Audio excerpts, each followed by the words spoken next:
getting me in screen.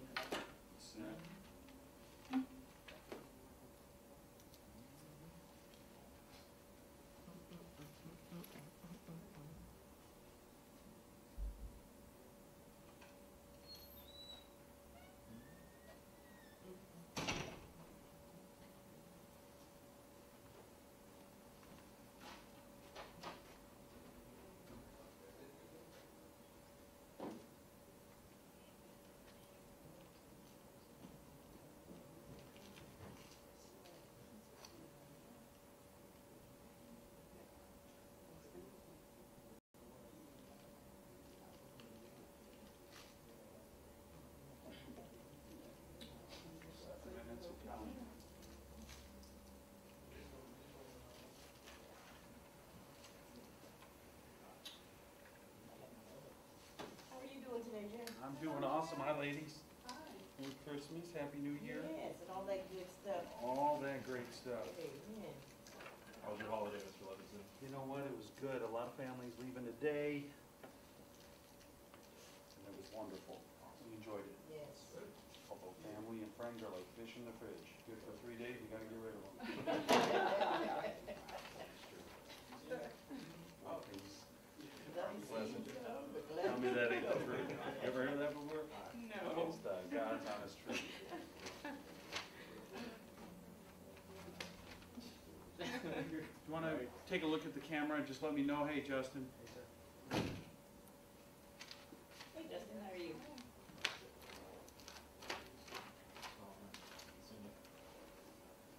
See you. Right here, front and center. Thank you.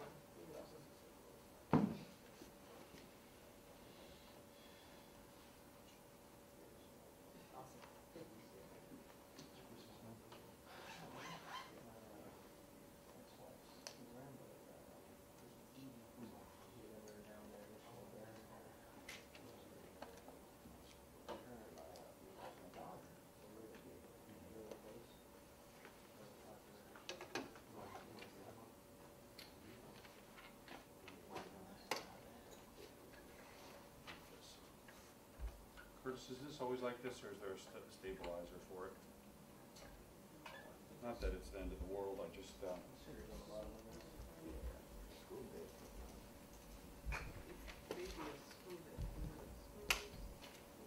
with the guy who's presenting, there's a screw loose. You know that, sure.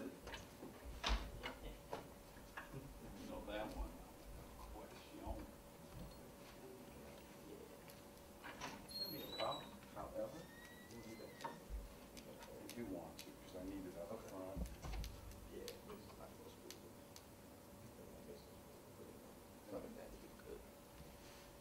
So when the latecomers come, how do you bring them in without disrupting?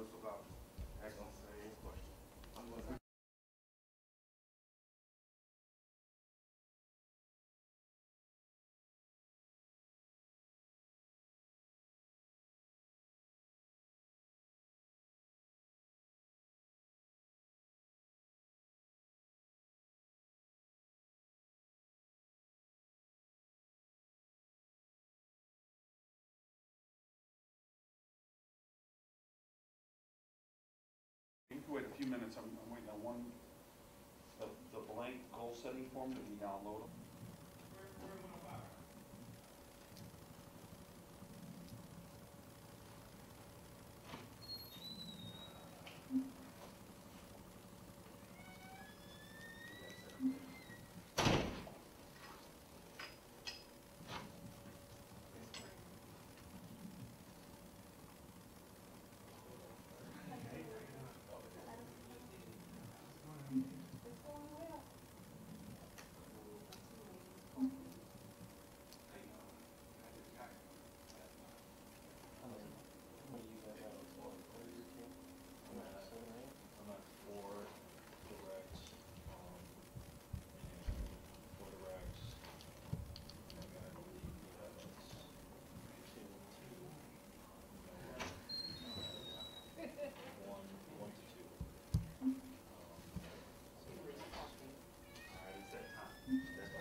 or no? Okay, Yeah, it's not on there. that's fine.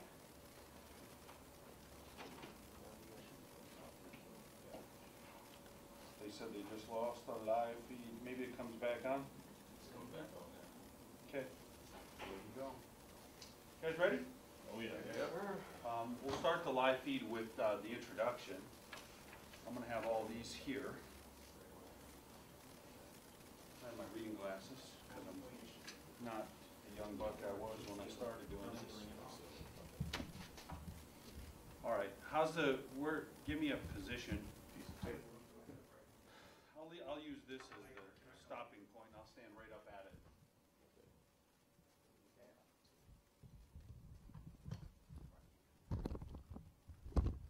Okay. I won't walk around much. I'll probably. And by the way, everybody, I do want you to go through the process. Whether you have all the forms or not, part of a studio audience, a couple things. One is to pull my energy out, my best energy, by being engaged. And then secondly is if you're writing and stuff, it'll also let me gauge what the people, this is going out to probably 250 offices full of people. So this might not seem like a lot here, but there's a lot going on out there. So you actually writing your goals and doing this is going to be, it's going to let me gauge time-wise when to move on to the next thing and when to pause properly. Otherwise, I can do the whole PowerPoint. We're scheduled for up to 4. I'm actually hoping to have it done.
You're going to give me my phone because people are texting stuff. We're lost the beat, can't hear you.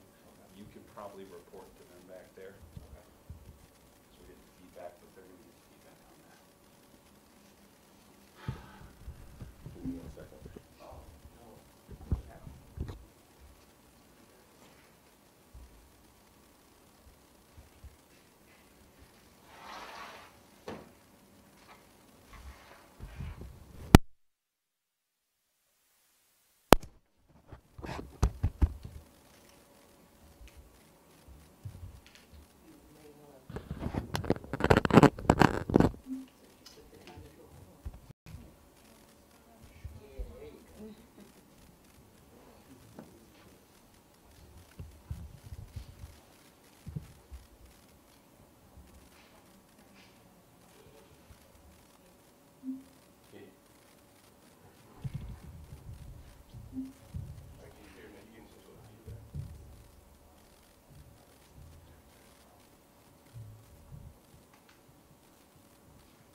tough, isn't it?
Sound now?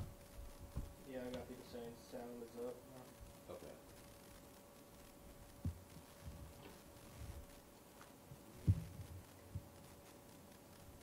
It said top of the video monitor is cut off.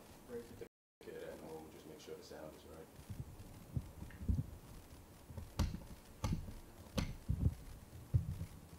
Thank you.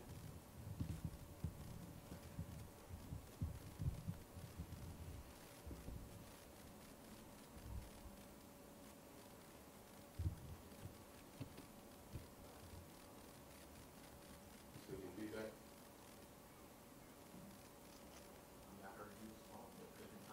Oh, okay. All right, we're ready. All right, let's do it.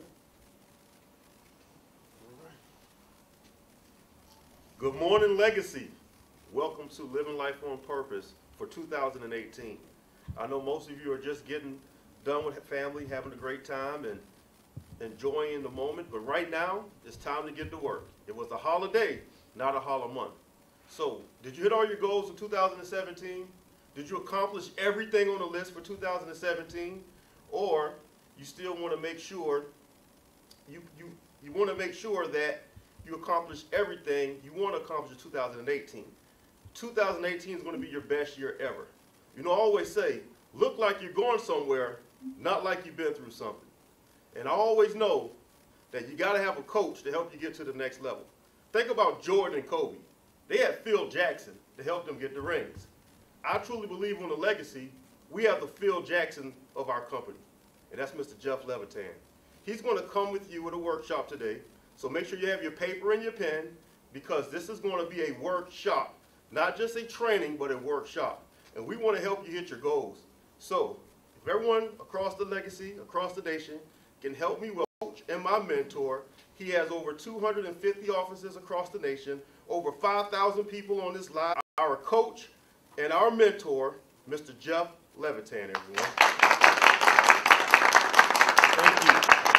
Thank you, Alvin, and thank you, everybody. Welcome to, this is live, so there's no double takes and retakes and film it and launch it later. So we're going to go and push through it no matter what. If we have technical difficulty, we're going to push right through it, and we're going to make this a great day, everybody. And the purpose of today, let me just cover this, is to make sure that you're having the life that you want to have. That with all this hard work and all this time that we're expending every day, no matter what you're doing, that you're getting what you want out of it, which ultimately is fulfillment. It's not money, it's not just love, or just success measured in different ways. It literally is the art of fulfillment, And that's what we're going to be talking about here today, how to do it, how I've learned to do it. Little over 15 years ago, class now, for nearly 15 years. And I was one of those people out there that wasn't very fulfilled. Different measures, somewhat successful, but I didn't have the feeling of fulfillment. And what that did for me is set me out seeking on how to go out there and accomplish more, be more, do more, and have more. And so I went to goal-setting classes. And I studied and watched and learned, and I liked some things from some class. Some felt corny to me, others felt like it was natural. So I took bits and pieces of all these classes I attended. And so what I ended up doing was applying it to my life. And here's what happened. In a very short period of time, literally less than 5 years, I went from being absolutely dead broke, in tons of debt, to being a cash millionaire, making over $1.3 million a year, all before the age of 30, by using some of the principles that I'm going to teach you today. And it wasn't the money that brought me the fulfillment, because it was at that very point where I found out I was accomplished but not fulfilled that I sought to improve this class and my strategy of what I shot for. And then I found out how, and discovered how to find fulfillment in my life. And that's what I'm going to share with you today. And I hope that by the time we're done 2018 with a plan, that you enter 2018 with some goals, some strategy, some useful techniques, and more importantly, and probably most importantly, is inspiration to make you go do it. You know, we all want a lot of things. If we didn't have to do it, we'd have everything we wanted. But there's some doing that has to get done. And the degree that we're inspired to go do it and take action will be the degree that we accomplish. And I'm sure you'd agree upon that. So we're going to talk a little bit about that today. And this is being brought to you by Empower Media. We'll talk more about that. It's one of my goals as we expand. And we'll talk a little bit more about this. So the premise of the whole entire course is something that somebody very wise, one of the wisest people to walk this earth said. And this was his quote. Pay close attention to this quote, everybody. The most significant challenges that we face cannot be solved at the level of thinking we were at when we created them. So let's break this down for just a moment. It sounds like a simple sentence, but listen to who wrote this. Albert Einstein. Gives it some more credibility when you see who authored that statement. And here's what I took from the statement myself. By the way, just by show of hands, and thank you studio audience for being here today. This is going to help a little bit with your participation. How many of you have some challenges in your life? Anywhere. How many of you have some significant challenges that you either face now or in the past you faced before? What one of the smartest men to walk the planet said was that these challenges we face, we created them. But Jeff, I didn't control the hurricane that blew my house away. I didn't control this or that happened to me. And so a lot of people explain away, blame away what happened to them, and that's why there's this challenge.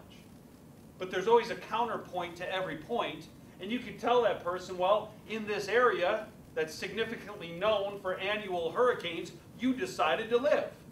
So maybe some of it is partially your fault because you choose to reside in a hurricane area.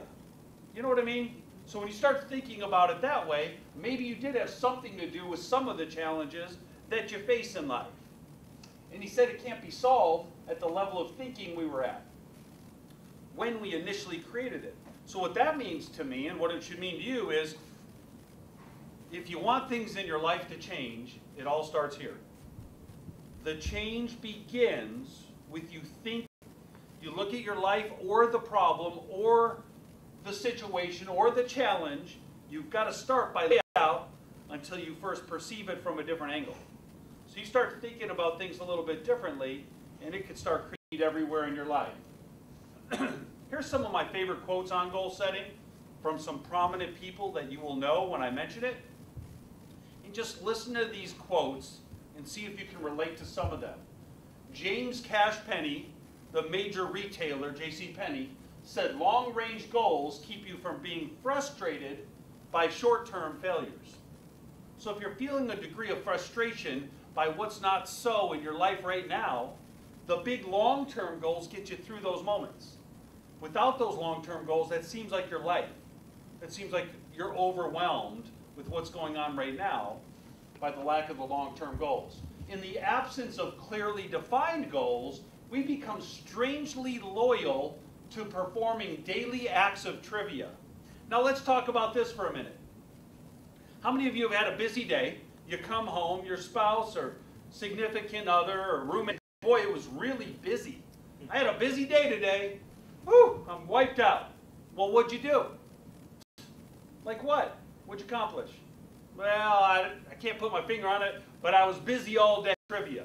Does this make sense, everybody? Yeah. You're busy, and there's no doubt you're working hard. You're just not getting anywhere. You ever seen a hamster on a wheel? Yes. Man, they're running their little tushies off in that thing as fast as they can. They're not going anywhere, but they're getting a good workout.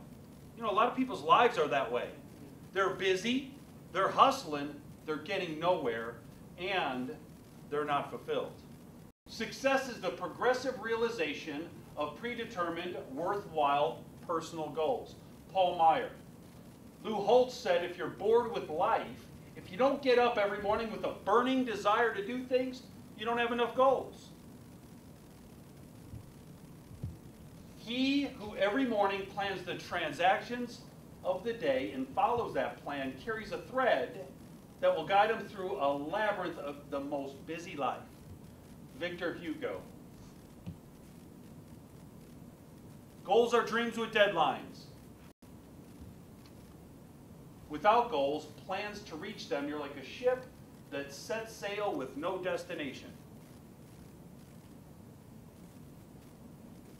The secret to productive goal setting is in establishing clearly defined goals, writing them down, focusing on them several times a day as if we've already achieved them. Dennis Waitley. And that also is a lot like Think and Grow Rich, page 36. Takes as much energy to wish as it does to plan. Eleanor Roosevelt. If you're going to sit around wishing every day, I wish I had that. Well, why don't you stop wishing and start doing, planning it out a little bit, and see what happens. We lost my screen here. I don't know who's in. We'll get this back. Here we go, everybody. Last but not least, obstacles are those frightful things you see when you take your eyes off your goals. So if you're going through life with worry, if you're going through life with panic, if you're going through life with a degree and sense of overwhelm, what's probably happening is you're not focused on your goals. You literally can, you might be able to multitask, but you can't focus intently on multiple things at one time. You focus on one thing at a time, and if you're focused on your problems, if you're focused on your circumstances, you know what you're going to get more of? Your circumstances. We're supposed to be our problems and our circumstances. And how do you get yourself out of that vicious circle of thinking about all these things that aren't so in your life? Is to start taking your focus off of them and put them on where you're going. And that's how you get out of it.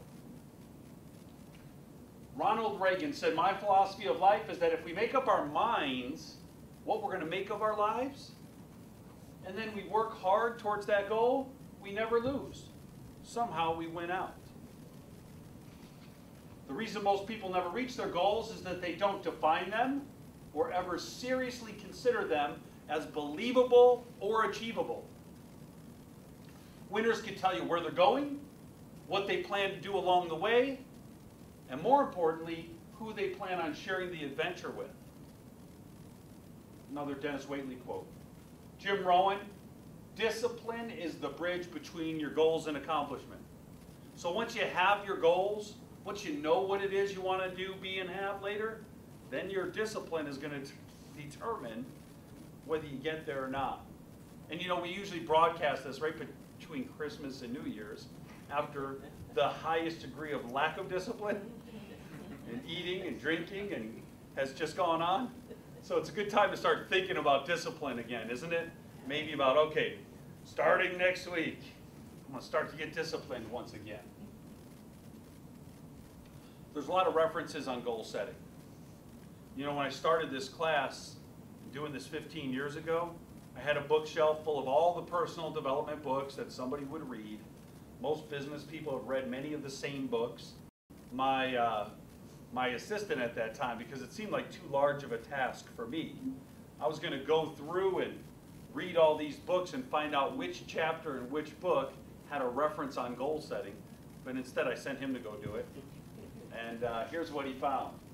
Michael Jordan's book, Driven from Within, pages 17 and 28. Made in America, Sam Walton's book, pages 11 and 12. The 21 Irrefutable Laws of Leadership, John Maxwell, pages 34 to 42. These are where they talk about goal setting, and they reference it as a key to becoming successful. The Millionaire Next Door, Thomas Stanley, pages 94 to 100. The Millionaire Mind, Rich Dad, Poor Dad, The Magic of Thinking Big, The 21 Indispensable Qualities of a Leader, Think and Grow Rich, The Millionaire's Secret. Just the title of these books gives some of this goal setting stuff some credibility, doesn't it?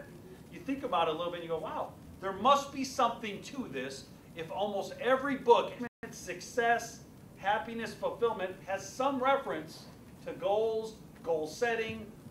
Link in on leadership, pages 108 to 113. 177 mental toughness secrets, pages 669, 78.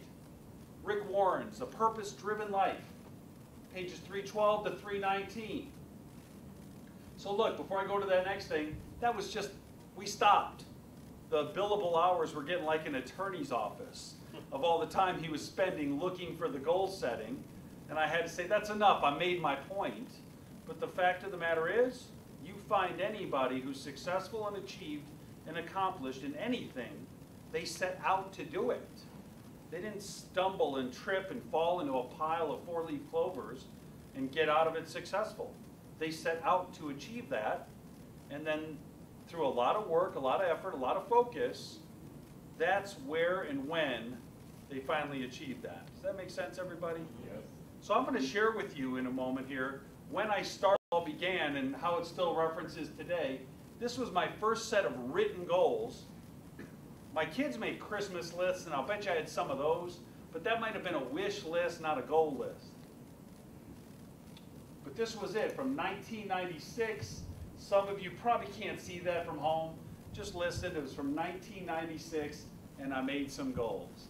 I had my one-year goals, where I wanted to be by 1997, 1-month goals, and my 1-week goals.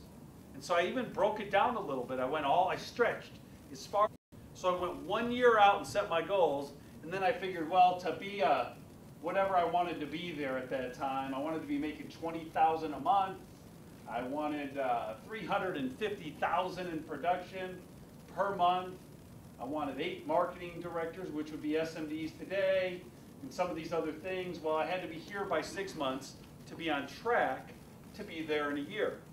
So the point was, am I pacing myself? Then I needed a checkpoint. By February of '96, at the end of my first month, I needed to be here. Presentation meetings weekly, 7 new guests to make all this happen, 1 to 2 personal recruits, and a certain volume of production, and then my weekly goals. Here's what I figured a long time ago. I can't find out and wake up December 31st and find out I messed up my year. I can't take an accountability and a checkup on my year at the end of the year, because if I find out I made a mistake, it's too late to do anything. I need a more frequent checkups. The more frequently you're checking up on yourself and what you're doing, the better off you go. You know, they say the space shuttle that lands on the moon and these other places, these space stations are off course 95% of the time, but they're constantly making little course corrections, and then they land softly hundreds of thousands of miles away on a different planet. You can land on any goal you want as long as you're making constant course correction. But if you wait till you're there and you go, hey, we're on the wrong planet. My whole life didn't add up to what I wanted it to. I wasted my life. It's too late. That's why we want to do this more frequently and just find out if you're on course. And here's the interesting thing. there's some grading going on over here. I actually graded myself as I went. Little arrows, I didn't hit it. A couple squiggly lines, I almost hit it. And so I was grading myself along the way and making those. So here's the mindset that we're going to work with today, everybody. So this is the thought process. Stick with Einstein's quote. You want to make some great accomplishments and leaps in your life going forward. You've got to change this. Is something that I just got reinforced recently. We were at a Tony Robbins seminar. He came out just to speak for a couple thousand of us at our company. And he talked about this too. He said, you know what's more rare than a billionaire? And there's a lot of billionaires, but not that many. Most people don't personally have contact with a billionaire. He said, what's more rare than a billionaire is finding a person that's happy and fulfilled most of the days of their life, even when things are. What's more rare than a billionaire is finding somebody that's happy and fulfilled all the time. That's the rarest person in the world. I want to be one of those as much or more than I want to be a billionaire. He said because of his line of work, he's been with a lot of billionaires whose lives are imploding. They're not happy, they're not fulfilled. They have everything that somebody would think they would want, but they're still unhappy. How many of you know someone that's super accomplished in your own mind? You feel like, wow, this person has it all together, and then you find out that a part of their life, if not done. Have you experienced that personally? We have, everybody. He referenced Robin Williams, went out, comic, stand-up comedian, went to Hollywood, got the Mork and Mindy show, which was one of the best, biggest, longest-lasting shows back in its day. And then he went on to do movies and win awards there. And he said that he made millions of people happy and fulfilled except himself. And that's why he hung himself in his house in his 60s. Because while everyone else was happy, he wasn't. Isn't that amazing? And then you always see these football players or movie stars or athletes just addicted to drugs on their 10th marriage. Kids hate them. You know what I mean? And it's sad is what it is, because we all look to those people and say, man, if I only had what they had, I'd be so much happier. That's the question. So if you're not happy, or if you're chasing the wrong things, how do you know? When does the feeling come upon you? Now, I wrote this class. I'm probably going to have to edit it as time goes. I did it before we had smartphones and GPS on our phones. But back, you might know what I'm talking about. There actually was a day where you had like these paper folded up things that were maps. And where the roads were on there. But talk about trying to find your way. You had to stop, pull over really, and unfold this thing. You can never fold it back. But it took a long time just to unfold it, find out where you are, where you're going, pull out a compass, look at the stars. But here's one thing that was for sure. If you were late somewhere and you were on a highway going about 70 miles an hour and you got that sensation you might be in the wrong direction, what's your first inclination? It's not to go faster. It's to slow down because you don't want to be further out of the way and in the wrong direction. And I believe in our lives, if you're getting a sensation or idea that you might be heading in a wrong direction, things are not going your way, first thing that happens is people start to slow down, and they probably should stop and out in which direction they're going in. So one of the keys to goal setting, which is the opposite, in my opinion, it's not the way to accomplish, it's the way to be fulfilled, is start with the end in mind. Most people, when they think about their goals, they say, okay, first I'm going to finish kindergarten, then I'm going to first. Then I'm going to go to second high, and then I'm going to high school. College will decide when we get there. So people decide from here forward what their goals are. And on the best classes I ever studied, and the best things I ever read and did research on, the best way to end up fulfilled, not only end up fulfilled, but be fulfilled on the path, along the way, during the adventure and during the journey of your life, is to start with the end in mind, and everything points towards that. Then your energy you're expending, you're not complaining about it because it's going towards a cause which you want, which you ultimately want to end up to. So there's a picture here I'd like to reference. And if you could see that picture, I'd like you to take a look at it. This is somewhere, someone told me it's Peru. I do not have that confirmed. Somewhere in South America, on a mountainside, these trucks are obviously bringing something around these curves, which are hugging the mountain, no guardrails, big truck, semis passing each other with inches to spare between them and death, literally rolling down the mountain. How many of you like to have that job? You want to complain about your job? How many of you would like that job right there? Think about this now a little bit further.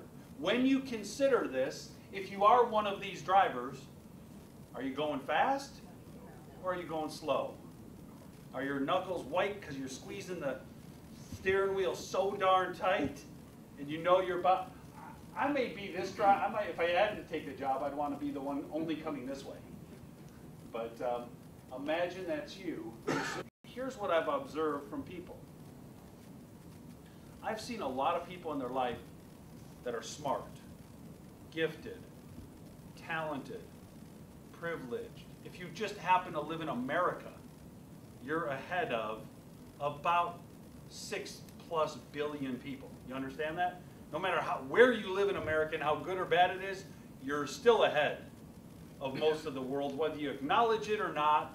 We also live in the country where people take for granted what they have more than anywhere else in the entire world. We have the most, and we also take it for granted the most. But let's just say you're going through your life right now, and you're not sure where you're going. You're not sure the direction. You're not. Here's what I see a lot of people doing. They're not going that fast through life. They're not accomplishing much. Each year looks a lot like the year before. A lot of time is being wasted. And they seem to have so much more energy and juice that they could be applying to accomplishment and achievement, but they're not. And I always ask myself, why would this person with an education, with support mechanisms around them, with a nice opportunity, be going so slow? Why would they be hot and cold, on it, off it? Why wouldn't they just be full speed ahead as fast as they could? You know, if you're in a really nice car and you have a very clear road and it's straight and it's flat and it's in an arena and you know it's protected and you can actually hit the gas all the way and not worry about a raccoon running on the road or some kid popping out in front of you, right? You can go as fast as you want on that straightaway on the racetrack and not worry about anything. And that's how high accomplishers are in their life, because they know exactly where they're going. When you don't know what is around the next corner, when you don't know where you're going, you have a tendency, whether you know it or not, to go slow. You have a tendency to take your life slowly. You have a tendency to accomplish slowly. And then as this time evaporates, worry and panic takes over, and emotionally, you start to slow down even more because you're disappointed, frustrated, and sometimes a little bit lost. So we got to start with the end in mind. Well, what is the end? If we're going to goal set for your life, what's the end? Well, the end of your life. Doesn't that make sense? The end of your life, the end for you here with this life. I'm not going to go into your religious beliefs and to what happens after, but your one experience here on earth ends with your death, and at your funeral, usually, there's something called a eulogy. Can anyone tell me what a eulogy is? Absolutely. Eulogy is the final statement made about your life from somebody that knows you. There you go. Your eulogy is usually put in the hands of your surviving spouse, your surviving kids, a surviving sibling, your priest, your pastor, whoever it is that supposedly has known you your whole life. And what they try to do, and they're tasked with, which is a challenge, is to summarize your whole life, put it in a very brief statement, and that's the final words on you. So-and-so was this, so-and-so did this, so-and-so accomplished this, so-and-so meant this to those around them, so-and-so made this impact on the world. So the final statement, the eulogy, is that final statement, the summary of your life. How many of you feel like you're not that selfish, or you're working on not being that selfish in life? Well, why put that on somebody? That's a hard task. not think about it this way? Why not write your own eulogy now and spend the rest of your life trying to live up to making it true? Why let someone else decide what your life added up to? Why let somebody else decide what your whole existence meant? God gave us all choice. Why don't you choose? This is a little deep and a little difficult, but I'm telling you this, you can't go on too far without deciding what you want your whole life to add up to. You were put here for a reason. You got to find out what that reason is. And it has to do with you also being fulfilled. So you got to find out what you want your life to add up to, what would make you fulfilled. And I'm going to help you with this a little bit. I'm going to share mine, but don't copy mine. I'm using my goals today. I'm going to bare my soul to everybody out there just to be an example of how to kind of formulate your thoughts. You see one. Does that make sense? You don't know you want to live in that neighborhood unless you've been in that neighborhood. You don't know you want to eat that meal until you've either seen it, smelled it, or tasted it. Then you know you want it. So I'm going to use mine. Not that you want my life, but I've been doing this for some years now. I'm on to something. And I would just tell you, just maybe get some ideas flowing. Everyone needs some ideas flowing in the start. You get this little ball rolling a little bit, you know? Even if you got training wheels on, you still need to push, and you need to start somewhere. So I want you to start, take out your paper, and by at home that are in an office, there's a form and a format to this, and we're going to make it all downloadable to you and get it all downloadable to you soon. But today, during this class, use paper and just start jotting this stuff down. I'm going to show you how to categorize it, and you can formalize it and put it into an Excel spreadsheet later and carry it on your phone or your device or in a booklet like I do. A little old school, but I got a reason behind it. And you can take this with you. But let's go ahead and start talking about this. I'm going to give you mine. And this was just, it started, by the way, I wrote this 100 times if I wrote it once. And I changed it, because here's why.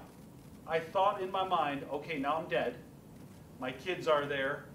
My wife is there. Boy, I got to look good. I got to sound important. This thing needs to be perfect. So I wrote it to please other people.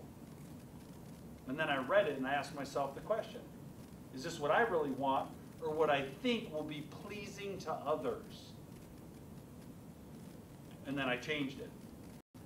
I'm deciding what I want it to add up to, not for my mom, not for my cousin, not if it's on the news, for me, to be fulfilled along the way. And if it has to do with a lot of selfish stuff, so be it. It's your choice. It's your life. And if it has to do with totally giving to everybody else, so be it. Enjoy that. If that makes you have the feeling of fulfillment, well then do it. But the last thing you can do is write it in a way that you think will be appealing as you read it out loud like a speech at speech class, and then everyone gives you a grade at Toastmasters, and that's it. This is not what you're doing. This is your life you're determining right now. And you can revise this as many times as you want, because God knows what you want right now isn't the same thing you wanted 20 years ago, most likely. All right? And mine is up for revision. But this is what I got so far, of what I want my whole life to add up to. If I could, by the way, another warning, my first few revisions were 10, 20 pages long. And I'm like, who's going to listen to all this? I'm dead. I'm dead. People are either going to celebrate my life, mourn my death, but they're going to want to get honest. As bad as anyone feels, they're like, where's the food? They're going to want to hear 20 pages and a whole... And I don't think I want them to. Jeff Levitan was a vessel for God to use to do his work on earth. He inspired millions of people through his books, his life example, and his method of living life on purpose. The creation of All for One and Power Media, Good News Network, and Leadership Academy helped change the course of the world and generationally are improving millions of lives. Jeff unconditionally loved his friends and family. he lived his life to the fullest, loved, laughed, and pursued everything his heart desired through his billion-dollar estate and his incredibly driven and focused family. His legacy will continue. So I took some things that I had ideas of, that I'm putting into place. I've been working for years on some of these things. I haven't even gotten started on others of them. The key point is the way I'm feeling, how much I'm enjoying the process, the pursuit of it. I didn't feel obligated today when I was at home. You know, I had family over. Many of you probably have family at your house right now. Right. But I'm like, well, everybody, I'm getting out of the sweats, and I'm suiting up, and man, I'm going to go change some lives today. And I know they might have been, I don't know what they were thinking, but you know, some people might think, boy, it'd be nice to lay around for another day. Play a little basketball, play with the kids, watch some television, overeat again. But to me, I'm like, I'm going to go change a whole bunch of lives or improve a whole bunch of lives or get going, man. Get 2018 started. I'm going to get closer to my dreams and goals happening. The food will be there when I get back. Some of the family will be there. Hopefully some of them won't be there, whatever. You never know. You know, they say, and this is funny this time of year, friends and family are like fish in the fridge. They're good for about 3 days, then you got to get rid of them. Anyway, we're having fun. I'm happy to be here because this is what I've been put here to do. This is part of my legacy. When I'm long gone, setting goals, achieving goals, helping others, inspire to do more and be more, and have goals with the charity. Got some goals with my philanthropy and some other things I want to see changed in my life. And I'm either going to be part of the solution or, unfortunately, probably part of the problem. And so I've got this set. Now here, I'm going to give you a little bit of time. This is where it turns into a workshop. You saw mine. I'll leave it up there for a minute. But don't think about mine. Think about you. Think about your life. We're going to take 5 minutes, wherever you are out there. It's your chance to run to the bathroom and back.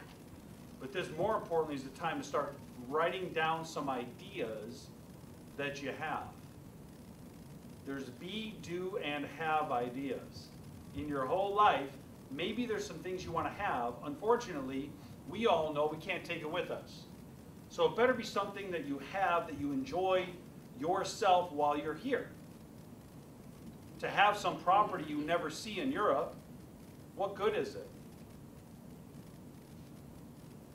What good is it to have a pile of cash or a brick of gold in a safe somewhere and you don't use it? So when you think about have goals, think about having experiences, things that are functional assets that you could use and enjoy with those that you love while you're at a stage of your life you can enjoy them. Make sense, everybody? There was one point in my life I had all these second homes and vacation homes. I never went there. They cost money, they cause stress, and I never barely enjoyed them. So things have changed a little bit. I've just thought about things a little differently.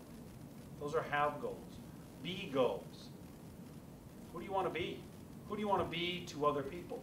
Who do you want to be in the lives of other people? Do goals. What do you want to do? You want to climb a mountain? You want to experience all the continents? You want to go to every baseball field in every major city? Whatever you want. This is your life. Who do you want to experience it with? You want to bring your son, your daughter, your spouse? You want to get your parents up and out and doing some things before you don't have them anymore? I mean, these are things we got to think about right now. Who do we want on this journey with us?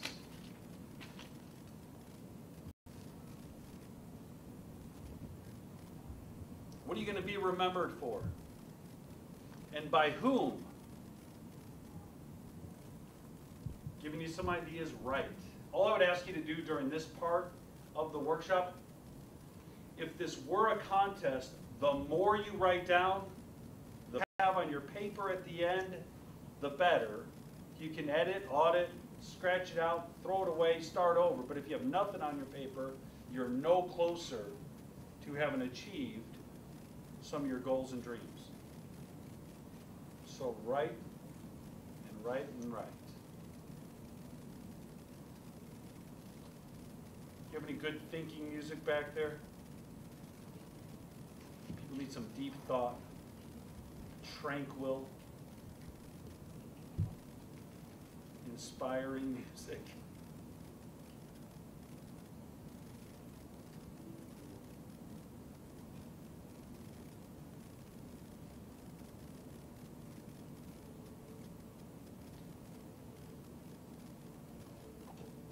Any questions on this that I might be able to answer or try to help you with? Normally this class could take 8 full hours. If I do it as a workshop, it's 8 hours. People are throwing up their ideas, standing up, sharing. Gets a little emotional when they start thinking about. And I don't know if the emotion is because they think about what they haven't done, or they've lost somebody that they wanted to do something for and it's too late, or they're so excited about their future. But if you do it right, it should emotionalize you. If you do, and it's like reading the newspaper, it's not it. You didn't hit it. You have not found it. It has to move you, your own stuff that you wrote years ago and read every day. It still has to move you. Otherwise, it's not the real goal.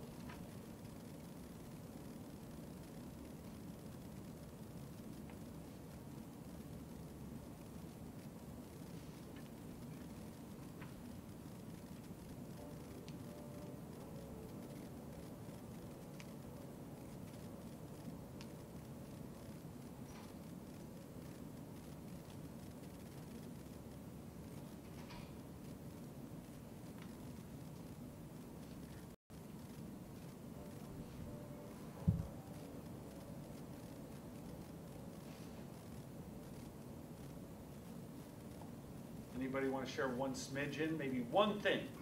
Not the whole thing, one thing. As a great friend, loving father, devoted husband, most of all, a child, a man of God. Awesome. Great friend, loving father, Devoted husband, child and man of God. child and man of God. Anybody else? Through the books Devon has written, he has empowered and influenced many generations of our youth in our country and in the world. Excellent. And counting. Through the books Devon has written.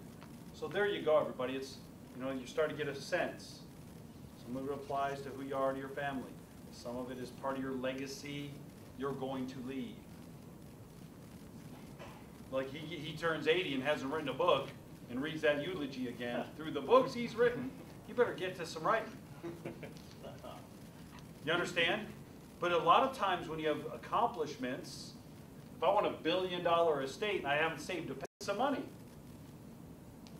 it kind of gets you going, ready or not, you're going. And your goals should draw you into doing some things that you might not be ready to do. And that's the whole point, is to get that going. Keep writing, shock you and make you stop writing. Keep trying to write. I want you to write through this.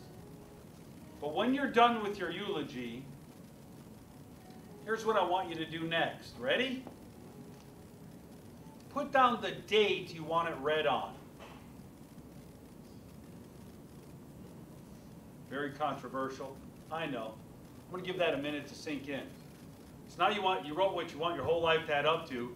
Now you're going to say when you want it read. There's a philosophy, there's a theory, there's some scientific research to prove this. But let me just give you the scenario and tell me if you've heard of it before. Have you heard of that body was riddled with cancer? The doctor said, There's no way you're going to survive even another month. Let's put all your affairs in order, wrap it up, you've got less than a month left. And the person, the patient says, but I have my first grandchild being born in 4 months. And the doctor says, oh no. Based on these charts, based on these numbers, unfortunately you're not going to make it 4 months. And then that person does.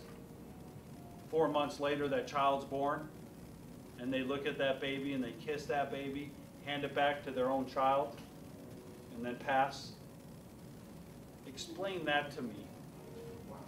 Have you ever heard of that couple that was married, celebrated their 50th anniversary? They're in their late 80s. One person has health complications and issues, and they die. And then their soulmate life partner, who has no health complications, dies shortly thereafter. Explain that one to me. What's the explanation? It's not logical, is it? Neither one of those are logical. But we've all heard many true stories about that happening. You know what I figured and found out that many of you probably know too? What made that person live when scientifically and physically they shouldn't? It's called willpower. It's called will. They had a will to live. The mother who lifts that car up off their child. Right? It's this strong, extra powerful thing that is inside of each and every one of us, but we rarely access. And it's so powerful that if you say, I don't want to live anymore, you can will all of your organs to shut down and stop, and you will cease to live. Or way after everything should be shut down, you can continue living for a period of time because you know how to harness this thing called willpower. And most people don't understand it. Now you might totally agree with me, or you might totally think I've lost it, and you just want to go home and be done with this goal setting. But let me ask you this. What if, just what if it's possible there's some truth to it? As you date your eulogy, push it way out. I've got a belief system. By the way, I've dated mine October 2080. I was born in 1970. You know what age that would make me? 110. Interestingly enough, when I did this class 15 years ago for the first time, everyone laughed. Ha ha ha, 110. Nobody lives till 110. Just 15 short years later, advances in the medical field, advances in science and technology, there's a lot of people that are starting to live into their hundreds. 110 isn't unbelievable, only 15 years later.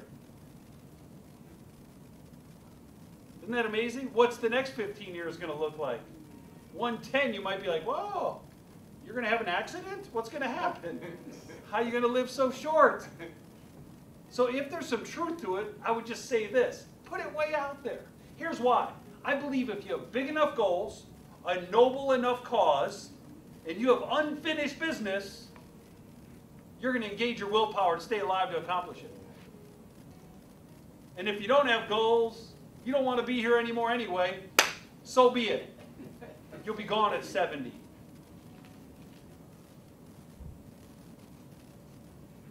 You know, we're in this financial services, financial planning, life insurance business. You ever hear someone, you're trying to help them out with some life insurance, and they say, well, the men in my family never make it past 70. We don't have to worry about that. I'm like, fool, you're setting yourself up to die way before your time. What if you've been saying this? Who else have you been saying this to? You've been telling everybody this, that the men in your family don't make it past 70? What happens when you're 69 and healthy? And then just at 70, you start to develop all this sickness, and then on your deathbed, you're going to say, see, I told you. And if I'm there, I'm going to say, you made this happen. You manifested it by repeating it over and over and over again for the last 40 years. You made it happen. So if you're going to be repeating something over and over, why not be repeating your goals, what you want to do, be, have, accomplish, what your perfect life would look like? Why don't you keep repeating that, and then repeating that you're going to live till you're 110? I keep saying it, saying it, saying it, no matter what. I'm programming my willpower. That's what I'm doing. And then I'm setting huge goals, which I'm going to need those extra years. As we get through it today a little bit, you're going to see that I need those years back 70, 80, 90. I got to still be doing something. So that's what's going to happen. All right. Did you date yours? Did you just push it out a little bit? A few more years? Another decade or so, just in case? Some of you Star Wars and Trekkie fans are going to push it way out and cryogenically be frozen until they develop the cure 100 years later. You wake up on Mars. I know. Some of you are going to take it to the extreme, and that's fine. It's your life. It's your choice. Do whatever you want. You might be right. So, as you think about your legacy and what you'll be remembered for, you start thinking bigger thoughts. I went to a seminar once where someone said, well, I've been to a few, by the way. Some said, if you're going to be thinking anyway, you might as well be thinking big thoughts. And then I also heard the quality of your life will be determined by the quality of the questions you ask yourself. And one question I asked myself when I had gotten to a degree of financial success, became a millionaire at age 29, and still wasn't fully happy, I started asking myself some questions. Like, God, what'd you put me here for? With the gifts or talents you've given me, which I'm discovering still, what do you want me to do with it? How big of an impact can one person's life make on many others' lives? And so at that time, I started thinking up what I'm going to show you. I'm not advertising it. I'm not promoting it. I just want to let you in on what came to mind when I started thinking bigger. Came to me to help those that are less fortunate that can't help themselves. Started a children's charity called All for One. Not knowing how to start a charity, not knowing what to do, not being that well traveled, certainly never being to any underdeveloped or third world countries. I thought, you know what? Why not help those less fortunate? And who's the least fortunate? Orphans in third world countries. They're forgotten about. Many of them don't live. They physically don't survive. If they do, they never get the education. And many of them can't be accomplished. Why don't we go help those that are really the least fortunate? So started an international children's charity to really combat poverty, child poverty. We want to eradicate children's poverty all over the world through health and education programs in underdeveloped countries. And so we were going to do things like build orphanages, get them health care, a clinic, an orphanage, and a school, all in one place called the Child Prosperity Center. And we were going to build those. 15 years ago, it was just an idea. Today, as we stand here today, and I wish I had pictures, but this is not about that today. This is about you and your goals. We're in the middle phase of building a 3-story Child Prosperity Center that will house 100 orphans at a time through different phases of their life. We're building the adoption program on the back end of it. There's a huge clinic right next to it and a massive, awesome school all attached in Sierra Leone, Africa. Right now, as I'm standing here, it's being built. And it's going to be done in 2018. And it's the first of many, because when you talk about something, it's hard to fundraise for it when it's just an idea. When you can see it, feel it, touch it, and you got proof it's worked, the big corporations and governments will come in and start distributing millions. Then we can work on the second, third, fourth, fifth one of them and rock and roll.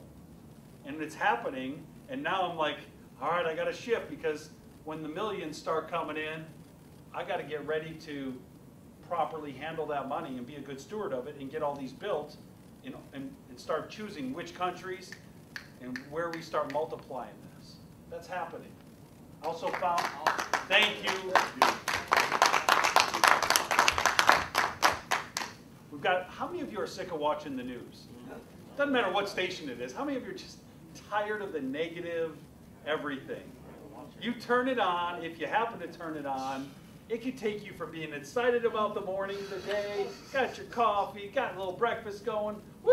How many people died, got murdered, what got blown up, who lied, who cheated, who did this, who did that, everyone's fake, nothing's real, everything you watch, and you're miserable. Like this. It's so negative, it's literally all negative all the time.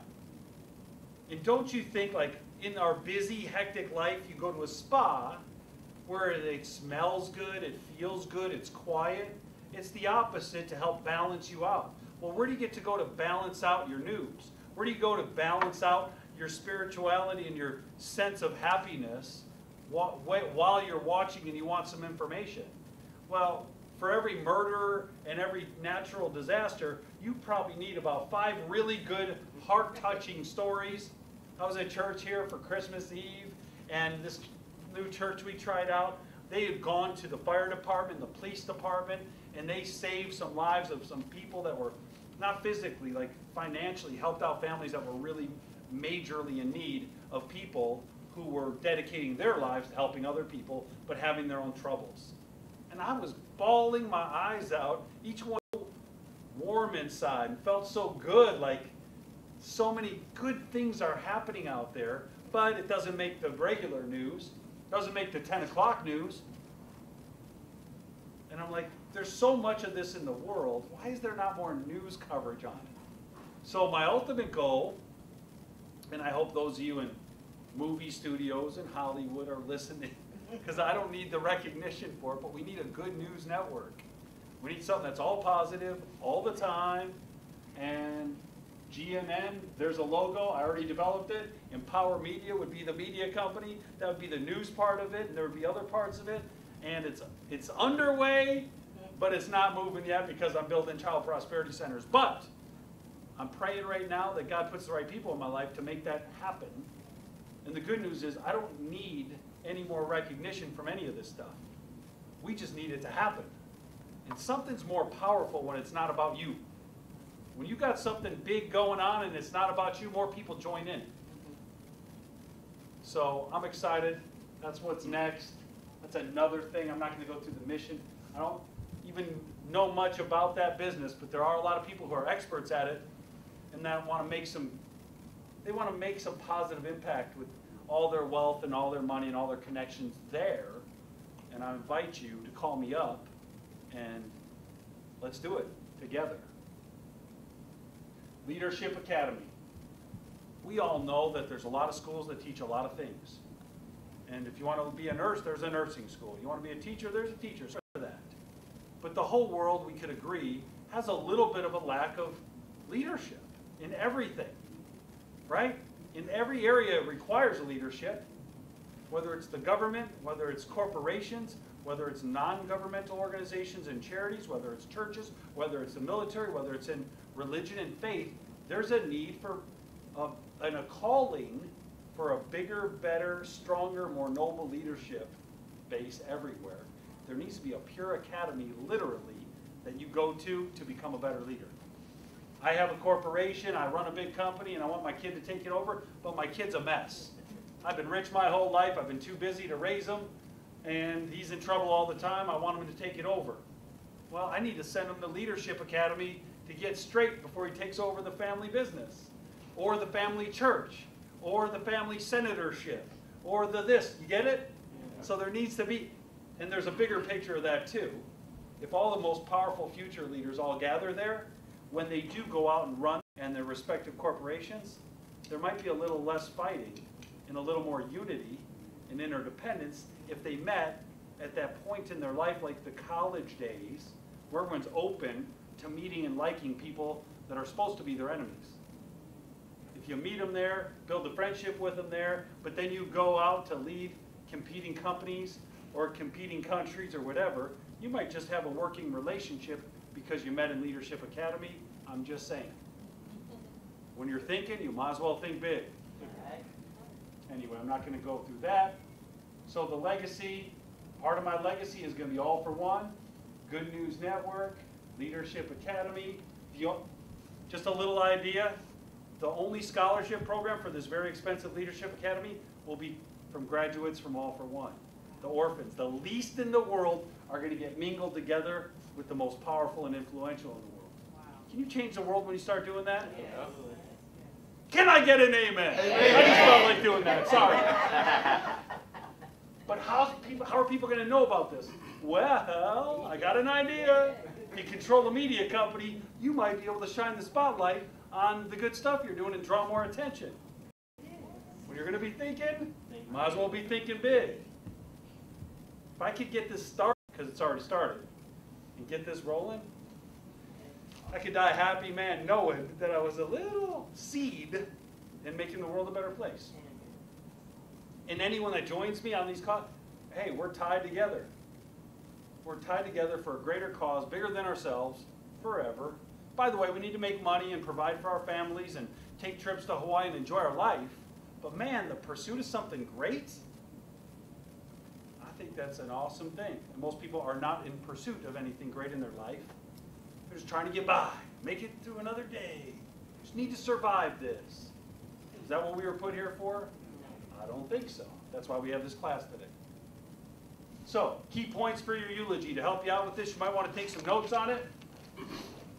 Material goals, anything. It could be your personal net worth. It could be how you distribute your wealth in your estate.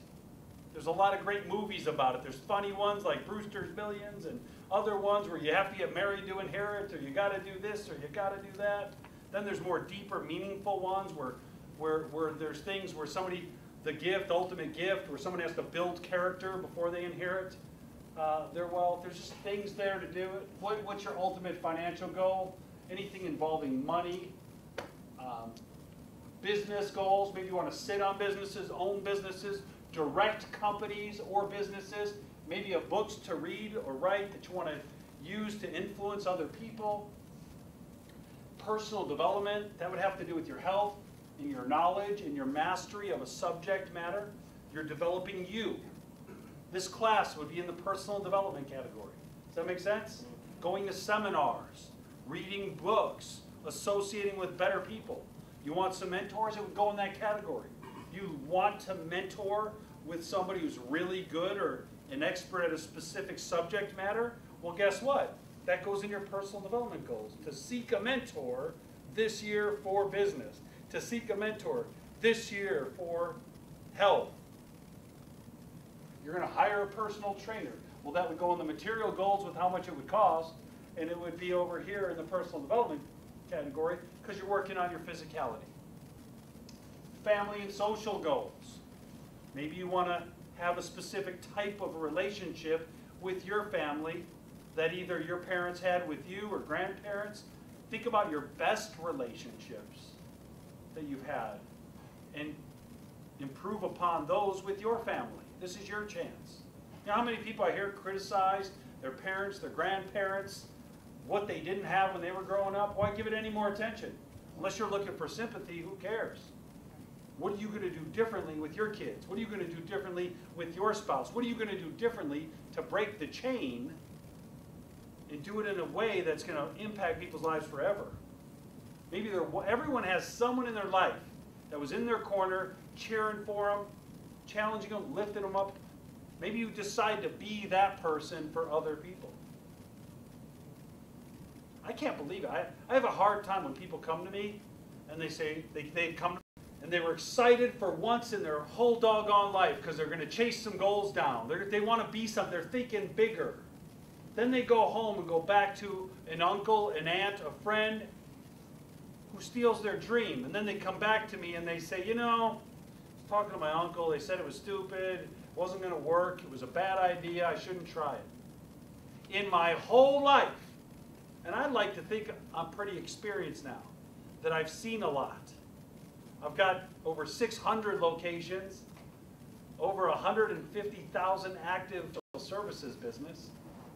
I think I met a lot of types of people. And everybody who I get in a dream of and what they want someday. And not one time in my life did I shoot down someone's dreams or goals, no matter how ridiculous it sounded to me. And many times I've met people and I'm like, oh, and they tell me what they want to do.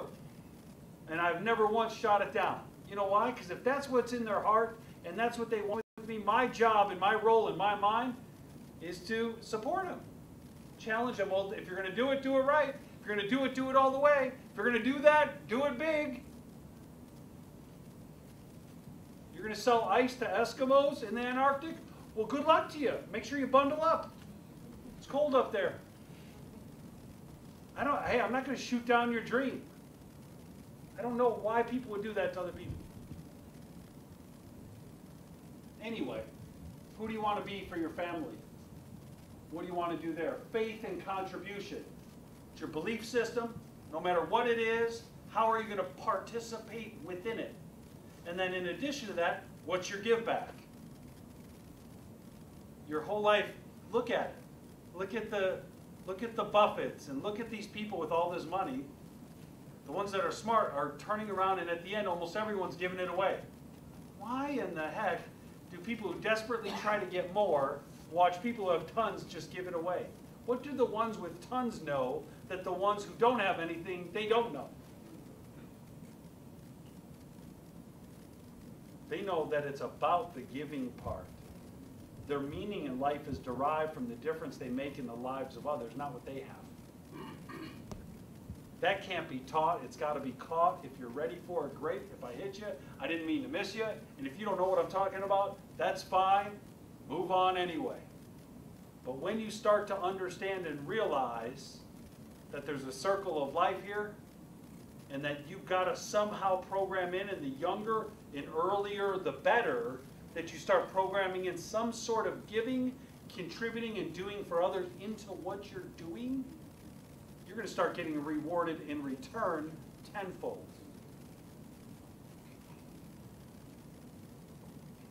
So I challenge you to work on your eulogy. So we're going to backwards engineer your life from there. You got your eulogy. Here's what I want my whole life to add up to. My whole life is going to end up here. How do I get there? That's a tall order. I'm going to change the world. Okay. The journey of 1,000 miles starts with the first steps. So it's a little different for everybody, though. Here's what I mean. If you're 80 and you put your eulogy is going to be read at 95, you got 15 years left. If you're watching this right now from one of these offices and you're 22, 122, because you're thinking big now, and you don't have any limiting beliefs, you got 100 years left. You understand? Like, you got a lot of time. But you have more time to accomplish whatever you want. And I challenge you, if you're younger, the sooner you get after it, the more you can accomplish. Just being my age now, I look at young people and I said, man, if I had those years, what would I have done differently? If I knew what I knew now, and I can go back in those years and just do things differently, whew. You're getting a chance to know now what it took some of us our whole life to learn, and I'm just throwing it out there, sharing it with you, ready or not. Those of you that grab it, change your life. So, you have to set some long-term goals. We're backing it up. Well, if I'm going to die at 110, I got these 20 ambiguous years, like 90 to 110. I got to figure out where I need to end up, where it needs to be, how it needs to be a little more measurable, a little more concrete, because it's hard to hit a goal that's not tangible, that's not measurable, that you can't see, smell, feel, touch. A little bit of concrete around these goals, and so I don't know what it's going to look like. It's a little ways out for me, but I know this, material-wise, I think I'd like a $2 billion estate.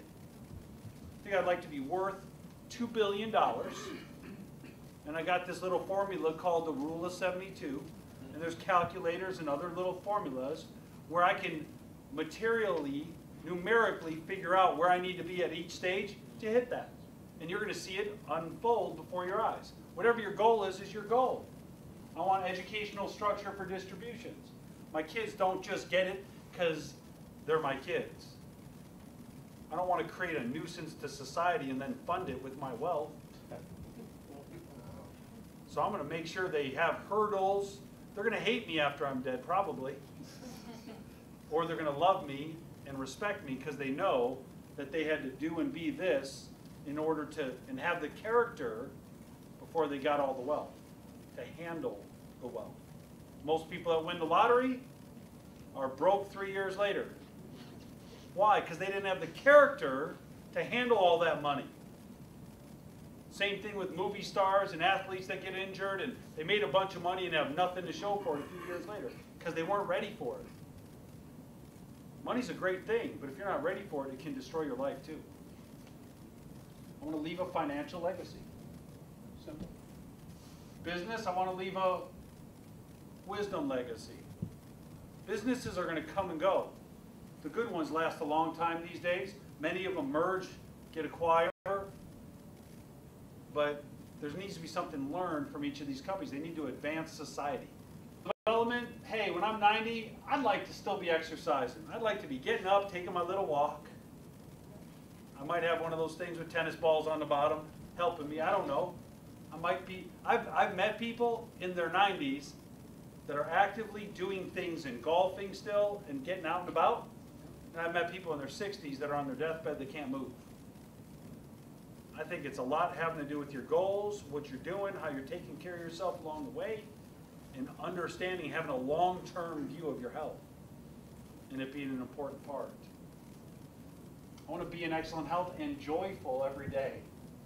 I want the highest levels of spiritual awareness, and I want to master the art of inspiration. I literally want to be able to have a conversation with somebody for a few minutes, and they're inspired. They're inspired more. They're inspired to have more, just by a little moment of time.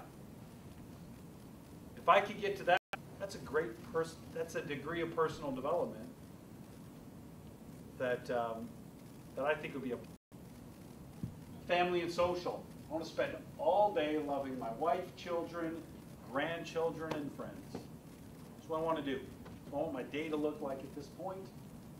Pour unconditional love into all those I interact with. Unconditional is the key word. Man, I work on that so hard. I hold myself to such high standards, and unfortunately I still have conditions on relationships. As long as you're doing what I want, we're going to get along just fine. You know, a lot of us have this. But when you get to where you really want to be in life, you just love unconditionally, like a parent would love a grandchild. See how I didn't say child? Because I think there's, when you're behaving right, I love you a lot. When you're not, whoa, I love you. Leave a family legacy. You know, you see these family legacies and dynasties, the Kennedys and the thises and the that's, around the world, Europe here, Asia, and you're like, well, why is, like, wouldn't it be great to have my family have a legacy? Wouldn't it be great to sort of brand my own family and stand for something and have it carry on long after I'm gone? Faith and contribution. I'll help guide the Levitan Family Foundation to go do more good things in the world, and of course with the charity and stuff like that, I'd like to leave a spiritual and legacy of contribution. So look, I'm going to show and share with you below the line, but you can fill this in later. Once you're doing all the goal setting and you get done with some of this, then you go back in and decide how many hours you're going to put in where. You're just going to see it throughout all these slides. This is more of an art than a science, but you only have so much. What do you give for your goals? There's no such thing as something for nothing, and what you give is your time. Your time, your attention, your focus, your blood, sweat, tears, that's what you give. And you have a certain number of hours in a week. There's a reality. Right? And so we'll talk about that later, but you'll just see that a little bit and where the time shifts. As you get older, that's planned in too. And that's why if you are young, I've got a suggestion for you. You should spend all your time in a certain one of these categories, and then so you can afford yourself spending that time and energy in a different category later. So, when you start backing up your goal, do I do it? Do I back it up in half, and then back it up from there, 3/4, whatever you want. These are your goals. You're going to see my break points, and they've changed a lot. You know, I did my first formal set of these goals at the age of 30. Today I stand before you at 47, and I've done them every year. And I've redone them, and I've re-edited them, I've reshifted them, I've scratched things off, I've added things on. Life changes and does that to you. But in order to be here at age 90, somewhere between 90 and 110, accomplish all these things, I need to be at a different place by the time I'm 75. So my next set of goals was 75. So I'm going to jump there real quick and then come back. At 75, if I got $1 billion net worth, what has to happen in the next 15 to 25 years to turn it into 2? Rule of 72 says at 6%, it takes how long for money to double? 12. 12 years, money will double at 6%. 12 years on top of 75 is what? 87. At 6%. So if I somehow can get my net worth growing at 6%, I'll be at $2 billion as long as, but let's say I'm only at 4 or 5%, which would be horrible for a guy who's in investments. I'm well within accomplishing and striking distance in my 80s and 90s. Does it make sense? So $2 billion might seem way out of this world. By the way, I did this when I was broke. I started my first set of goals, those 1996 when I was dead broke, and I've gotten to thinking this big, doing this big, and I'm going to prove to you as we get through this that I'm right on track, that this is really going to happen. So I want you to treat me like a billionaire now. No, I'm kidding.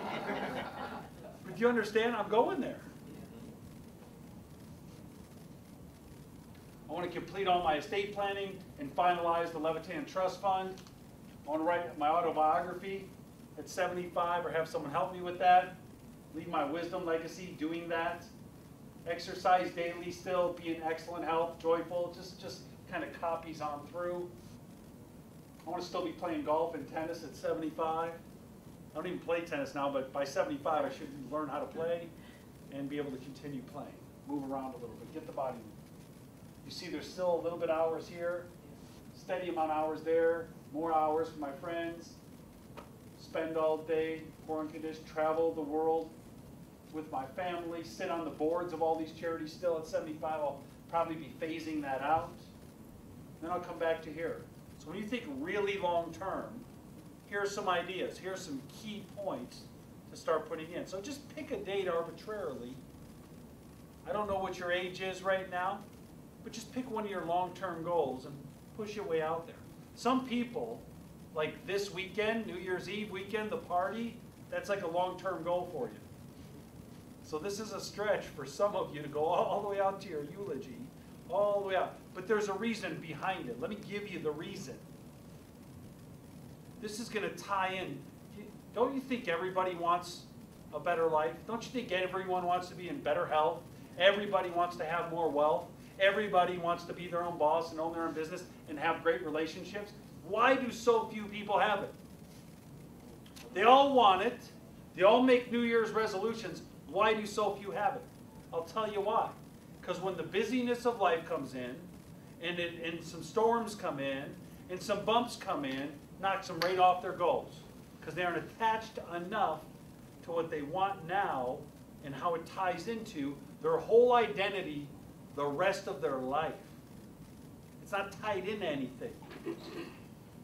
Imagine having a great, beautiful, high-quality bungee cord, and it's not tied off at the end, and you just plunge. Yay! And it's not attached to anything. You might have some beautiful, wonderful, high-quality 2018 goals. If it's not attached to your whole identity and the rest of your life, what do you really have? As soon as a storm comes in, a bump, something doesn't go your way, you get a setback, you know what? Forget it. Until you get to December and they're like, well, let me try one more time. The whole year's gone. When you attach it to your eulogy and these kids that you might not even have yet that you're going to have and how you want that relationship, when you tie it all in and a storm comes, you don't let go. When the bump comes and something doesn't go your way, you don't pout and cry like a baby. and give up on your dreams and goals. You hold on tight, you weather the storm, you get through it, you fix up, you clean up a little bit, and get right back on track. Does this make sense? So I sound a lot more intense all of a sudden? Man, you know why? Because I've been knocked off the track. I've had so much stuff happen. We all do. Sometimes it's little stuff, sometimes it's huge. Right? What does that mean? Your whole life's over? Some people, when something bad happens, they forfeit their whole life. Because a loved one died. Something bad happened.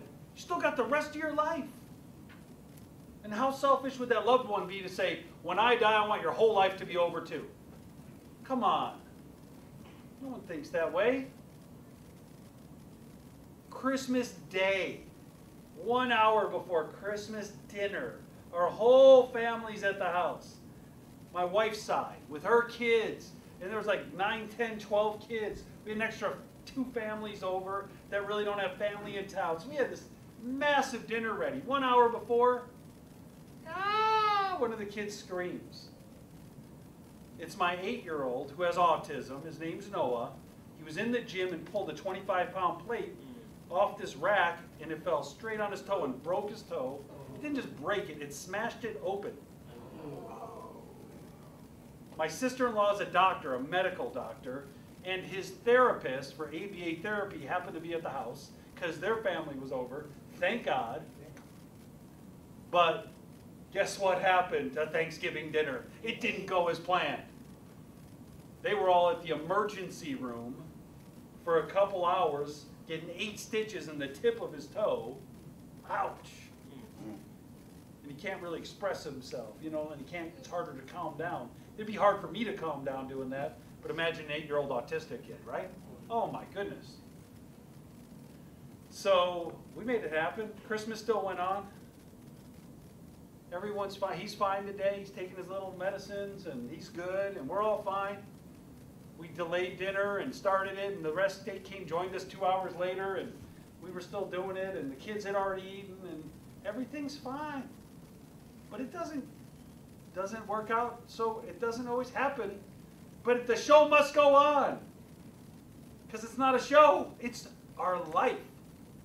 The only one we have. So when I say the show must go on, our lives got to go on no matter what hits you. You get that horrible diagnosis, you must go on. Something totally falls apart. You're robbed, you're cheated. Someone steals from you, something bad happens, and man, you're wiped out. Have the sense of an ant.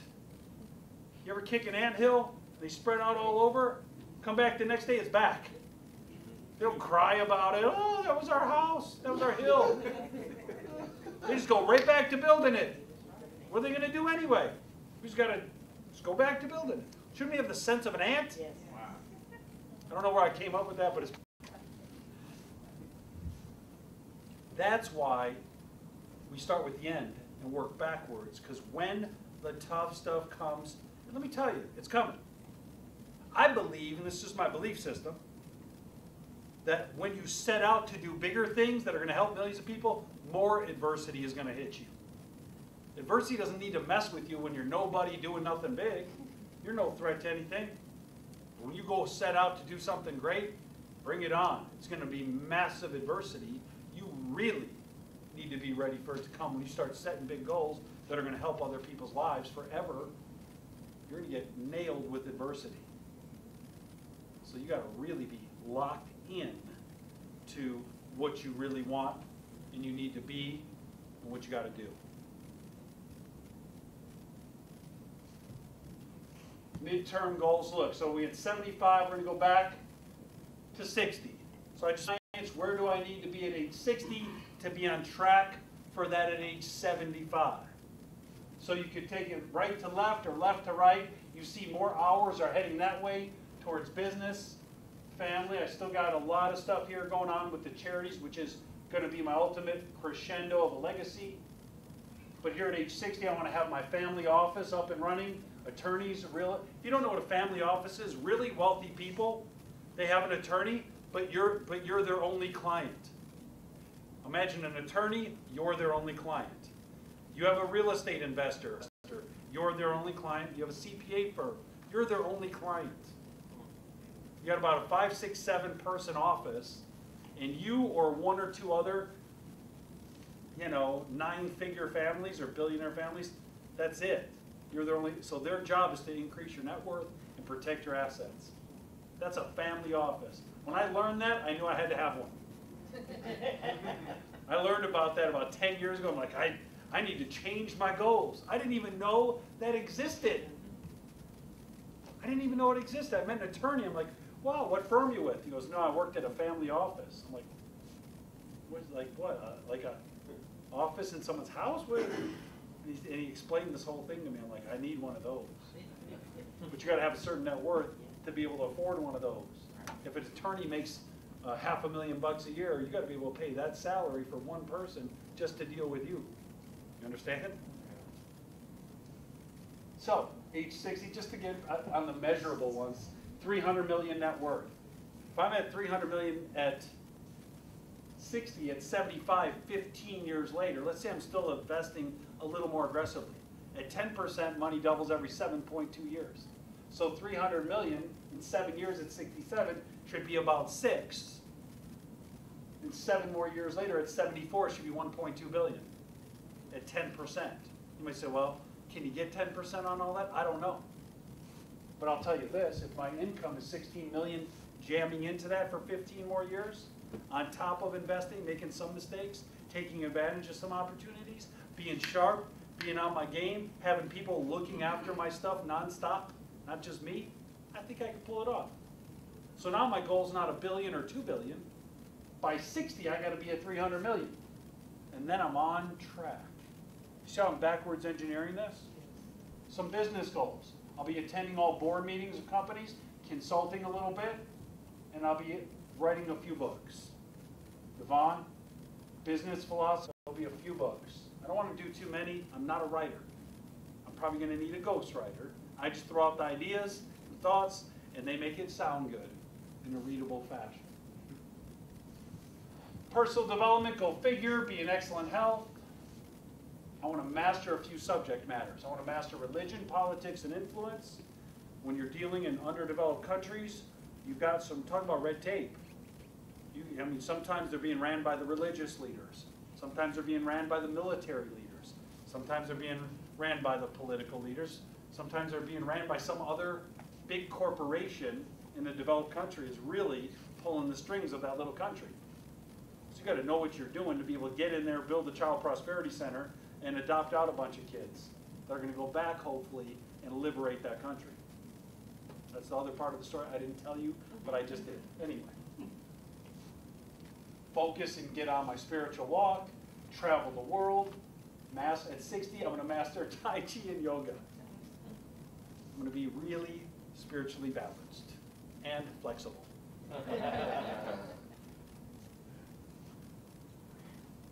I'm just excited thinking about that because I'm not flexible now. I played a little family sports over the weekend and I'm hurting. I'm literally standing in front of you in pain, thinking I was a basketball or football player again, and I'm not. Okay, family and social. Host every holiday, spend quality time with the wife, children, grandchildren, be available to mentor family and friends, help children into their careers as much as they want me to, and with their weddings and their kids. I don't want to be overbearing. I don't want to be not available. I want to find out what they want, the way they want it, and be there for them.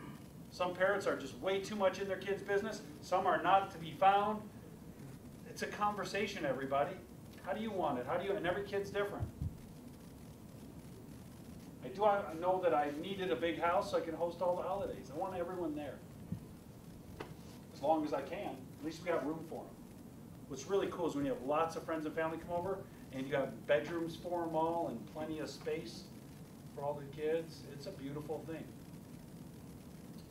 Faith and contribution, all for one at this point. World known and respected. Leadership Academy in 10 countries. Empower Media has world influence. And I want to consult and oversee the operations and help run the steering committees for these things. Obviously, 25 hours a week there, only 10 in business by age 60. So I'm shifting my time and energy and wisdom and resources and connections and networks to my give back program and that legacy. But this was planned 15 years ago. 55.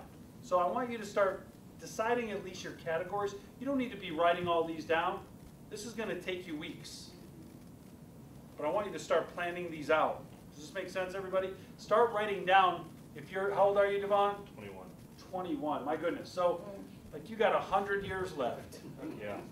So you got a lot of categories to write. You know, if you're watching, no offense, if you're 91, you don't have too many breakpoints. You have a few sheets of paper to make them count. But there you go. You got a lot more to think about. Yep. But you have time to make mistakes and get back on. By 55, all for one, child prosperity programs in 30 countries, the child prosperity centers in 10, running at least $10 million a year through the charity, 6 full-time staff, Empower Media, 10 million members, Good News Network, daily live feeds, and then Leadership Academy, first campus. Family and social, big family. It was always the goal to adopt from all these places. I've got 5 kids now. We started my goals, I was single. The first set of goals I wrote with the family, I wrote all these family goals, I was single. And now, married, 5 kids, adopted 1 from Africa. Things are crazy at my house. I'm not allowed to talk about any more kids at this moment. I know, if I know anything, I know there's a timing issue, when you can bring up things and when you can't. Right now, my wife's not watching, but we're fine with the 5 right now. But we'll see what God has in store for us. Anyway, get over here, business, 20 hours a week. Real estate investing, stock market, conventions, video conferencing, doing a lot more of this. I got room in my house. I got a massive studio in my house. I just need the right technology company. Once I get officially moved in, we're going to have it set up in different areas of the house, and I'll broadcast a lot right from there. So we can get millions more people seeing stuff quicker without me having to drive through traffic to an airport, fly somewhere, get on a plane, get off a plane, get a hotel, so I could talk for an hour or two, a room of 200 people. It's too slow with today's day and age. I'll still do it. It's just, I'm going to harness technology. Company recruiting 150,000 people a year, producing 600 million a year worth of business, having my own private equity fund with 15 million, real estate investment fund 15 million. That's all at age 55. Own real estate in 3 countries. Build my castle. Start the family office with an accountant and an investor, and then I'll expand to the attorney and other stuff later. 200 million net worth at 55. 14 million annual income. Access to a private jet. Don't want to own it, just want to have access to it. I'm going to give you some pointers and I want you to write. Okay? Some key points to midterm goal setting. Tired of talking about myself for a minute. Although I will tell you, you see how I light up when I read my goals?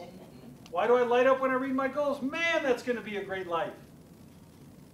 You understand?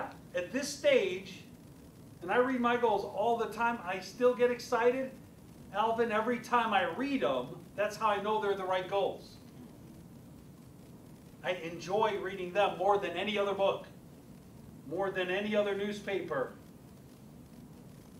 I enjoy reading my goals more than I enjoy scrolling through Instagram and Facebook and whatever. You understand?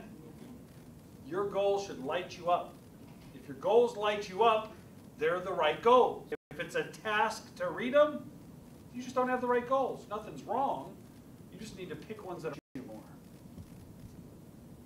So let's start over here, maybe with some material goals. Personal net worth, annual income, maybe homes, cars, toys, things you like. Nothing's wrong, by the way. Some people think, well, you got to be all charity or all greedy. And you can do it all. Who's trying to convince you and put their limiting beliefs on you? Why can't you be a good person and drive a nice car? and have a nice house, and have happy kids, and believe in your Creator, and wear a Rolex, and travel to Europe, and help the orphans, and help your family. Why can't we do it all? Someone with small thinking told you, you can't have your cake and eat it too. Well, why the heck would you want cake if you can't eat it? That's the dumbest statement in the history of statements. You can't have your cake and eat it too? What am I going to do, watch it? Give me a nice cake and I'm just going to look at it? You got to have your cake and eat it too. That's exactly what I'm going to do. I want my cake, I'm going to eat it. I'm going to share some of it, but I'm going to eat most of it. And then I'm going to make plans to work it off in the new year. Right? All right. Travel locations, bucket list, real estate holdings, investments, savings goals. You have to have a goal for how much you're going to have saved. You're still paying off your debt. Well, when? When are you going to get it all gone? And when are you going to shift the tide from adding to it to taking it off and getting rid of it? When's the last time you felt free? The only debt you should carry is interest that you can deduct. There's a little bit of debt that's good. Low interest rate, fully tax deductible. All other debt, you don't want it. Anything involving money. Maybe you want some staff to help you out. You want to live a big life? Probably can't do it all by yourself. Maybe you want a nanny, a driver, a butler, a housekeeper. You know, who knows? Maybe you need some of this stuff. But if you don't plan to have it, you know what you're going to do? You're going to be out there mowing your lawn, doing all your housework, and you're going to be doing $15 an hour work when you per bucks an hour, $1,000 an hour, $10,000 an hour doing what you're good at. You're not even good at that stuff. Have someone else do it. But don't sit around watching them do it. Eating a sandwich, hey, you missed the spot. Go to work and go make more money to afford them and another one. Make sense? Business goals. Look, in WFG, I'm going to talk a little bit about that, but this goes way beyond just that. But I got specific goals today. If you stay tuned in, I'm going to get down to very specific goals for very new people. If you're in your first year with us, if 2018 is going to be your first full-time year, I put together a plan specifically for you with actual numbers of where you should be, what you should plan to do, all in your first year. Once I'm done with this, I'm going to break it down to that for you. So stay tuned. Business goals. Maybe your average team points, average team recruits, your personal cash flows of teammates. How many ring earners are you going to have on your team? How many people are you going to be bringing to Hawaii with you? If you don't have goals to be bringing others with you, you're always going to be by yourself, even if you're achieving. And it's not fun to have things if no one else around you has them. Because guess who they want it from? You. They want yours. If you have money and no one else around you has money, they're going to be coming to you for money all the time. You don't want that. You want them to have their own money. You want them to have their own nice house, their own ability to vacation, their own trip to Hawaii along with yours, so you can enjoy it together. How many other senior leadership promotions besides your own? By the way, if I'm up in front of people talking, you know what's, as a leader in this business, it's good to talk about other people's goals, other people's promotions, what other people want, way more than when you talk about what you want. Because you know what they're thinking about? When you're telling them what you want, they're thinking about what they want. Everyone's thinking about what they want in this life. We'll talk to them about what they want. And then plan for what you want, but talk about what they want. If I wasn't using this as an example, I wouldn't spend 1 minute today talking about my goals. I just need you to see some to know what you want and get some ideas sparking so you can go back and write your own goals. Other businesses, books to read and write. Some of you have a dream of opening up your own Italian restaurant. Fantastic. Make your money here and go do it. Give it a shot. Right? This is still a funding mechanism for that. So maybe that's in your goals. Read books to read or write. What type of business do you want? You want to be fun and energetic, real serious and professional, somewhere in between? Get a vision of your business and start putting it in your goals, and you'll make your vision a reality. Personal development. There's some sort of weight you want to get to. There's some sort of blood pressure you want to get to. There's some sort of cholesterol level. There's some sort of, maybe you want to run long distance. You want to do Tough Mudders and Spartan races, and you want to be really physical, and you need to get up to that point. Maybe you want to learn new languages, or have more cultural education, or play a musical instrument, or you have other topics of interest that you have. This is where you're starting to figure this stuff out. So pick a midterm goal, everybody. We'll give you some time. Kind of break it into those categories. I gave you the categories. And start filling some of the stuff in.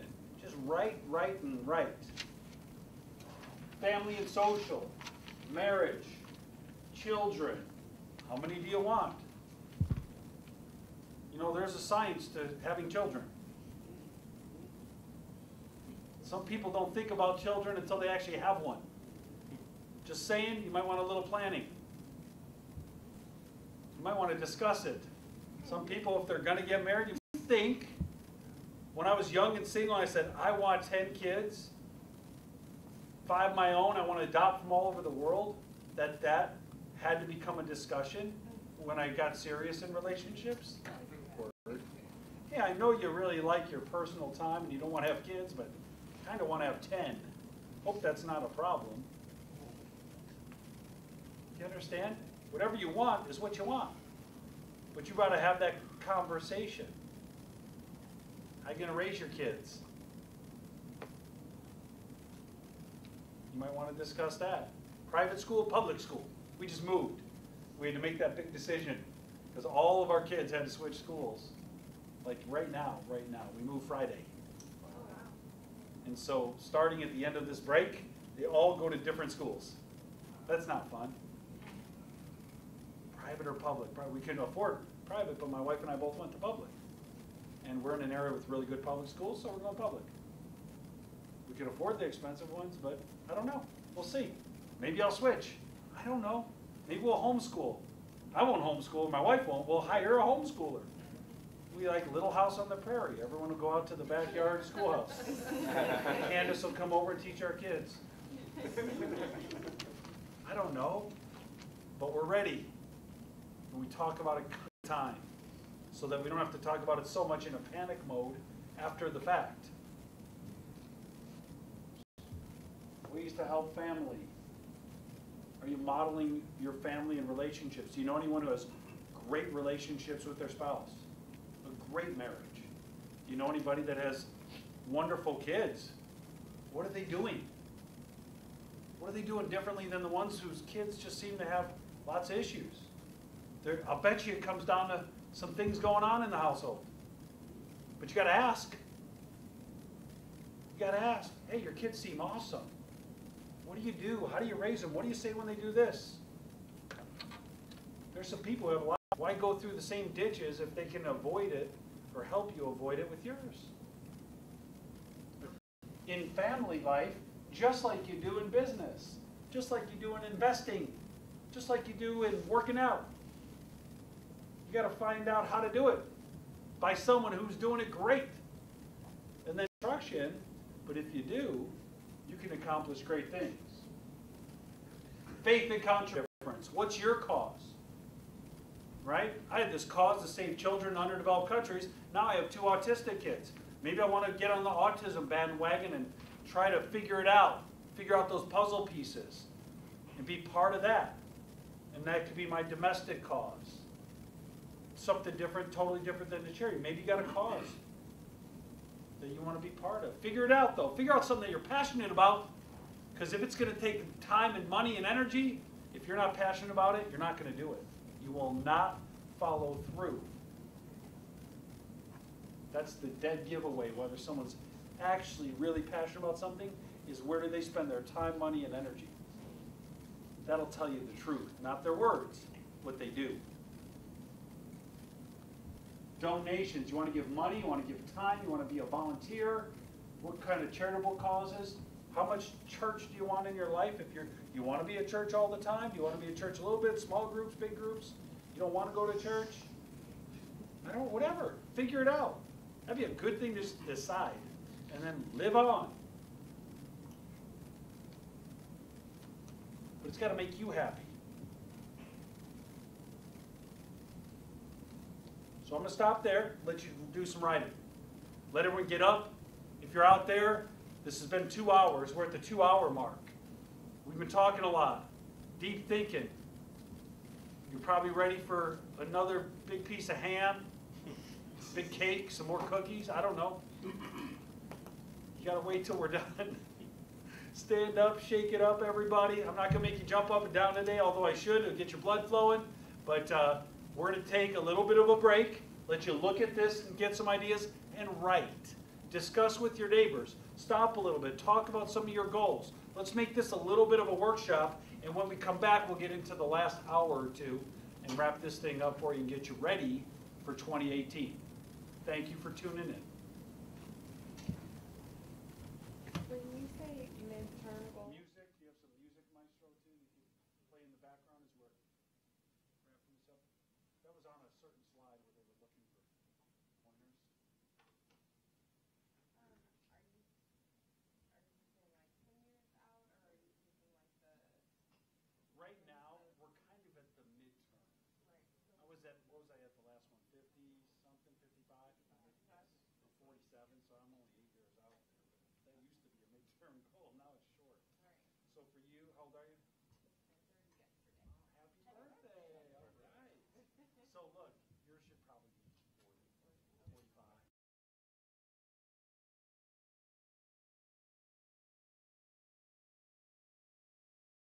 There is vague for everybody. I have no idea what I'm doing at 90. I plan on walking a little bit every day, playing with the grandkids, but it's hard to put that into terms right now. But I know what I need to do next week. You're going to see it get very specific as we get closer. Okay? You get a water?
Thank you. Hopefully you've written some goals down, you've had some good conversations, and you're at least excited enough. I will tell you as we go into this last phase that up to the hardest part.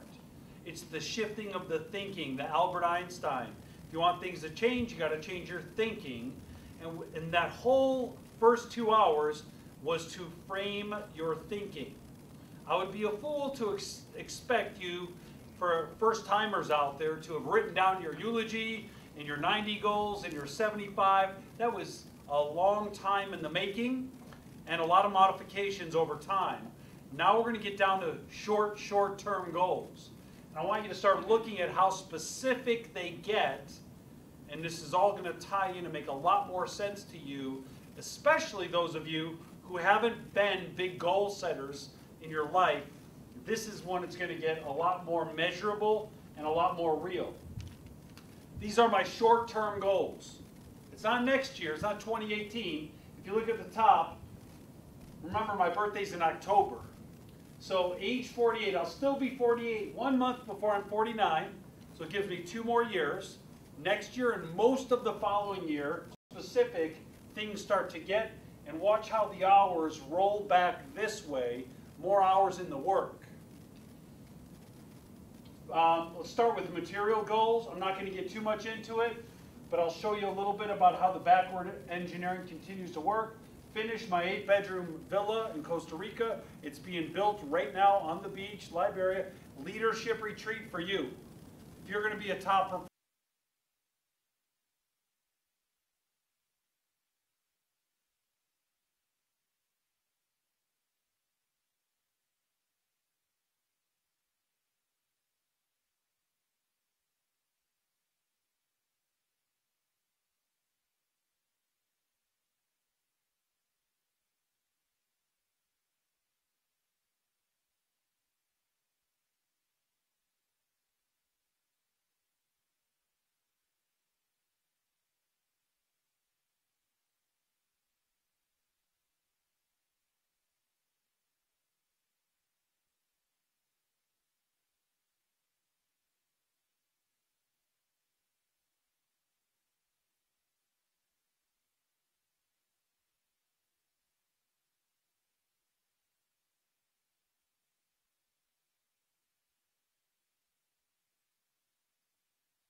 not an exercise, I probably won't need some of the adjustments.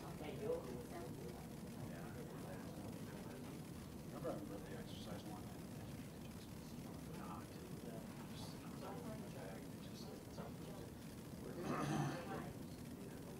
We ready? We're ready. Let's just jump right in. Welcome back, everybody.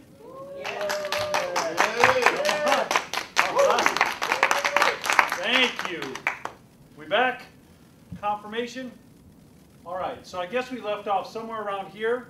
I'm going to run through this a little quicker for some of those that are here in this studio audience, but age 48, without getting too much into it, the goals are starting to get more specific. It's September 30th, 2019, just before I turned 49. So it's about 2 years out, and I got way more specific goals. Exactly how many recruits, exactly how much production, 50 wide of direct SMDs, how much in different real estate investments and private equity investments I have going on, certain net worth, certain income, right on track there, full-time staff. I do have people that clean the house. I do have people that mow the lawn. I have, right now, we have 3 different nannies. I mean, I've got this stuff going, and then that allows me to, when I'm home, spend more quality time with my wife and kids, and when I'm at work, not think about all that stuff and just keep making more money so I can pay everyone to do it. Own my first helicopter, that's a big dream. It seems like a lot of people got some nice cars and stuff like that. Very few have helicopters. So I just thought, how can I get ahead of everybody with something that very few have? And that's it. That's my move. I'm giving it ahead of time to some of you. So, and as you see, there's more hours that way. I want to cut it down to 30 hours right at about the age of 50, just before 50. So we're going to go forward. There's a lot of key points to that. Hopefully you've been writing this down. You're getting more specific on these things, and then we'll get to my 2018 goals. Now some of these goals, I've got the paper version right here, digital. We've got some things that are accurate, a couple of them that need to be changed. But still, let me just go through these again real quick. The more I say my goals, the more I'm programming my mind to achieve them. So before 2018 begins, I know what I want out of the year. I know what I want out of my faith and contribution and my charitable side. We're going to have our new website and the brand. It's going to be a little bit of a new logo, a new website, ready for that stuff next month in January. We're hiring a director of development that's going to do grant writing for us. We're going to have a full-time administrative person, a part-time program director, a part-time executive director. We're going to develop an executive board. We have all the CEOs. Most of them are participating on the advisory board, but we're going to develop an executive board. We're going to complete our first child prosperity center. We're going to raise over $500,000. I believe we're going to raise over $200,000, maybe $250,000 just at Wealth Bowls next month. We're going to decide on our next country for our next child prosperity center before the first one's done.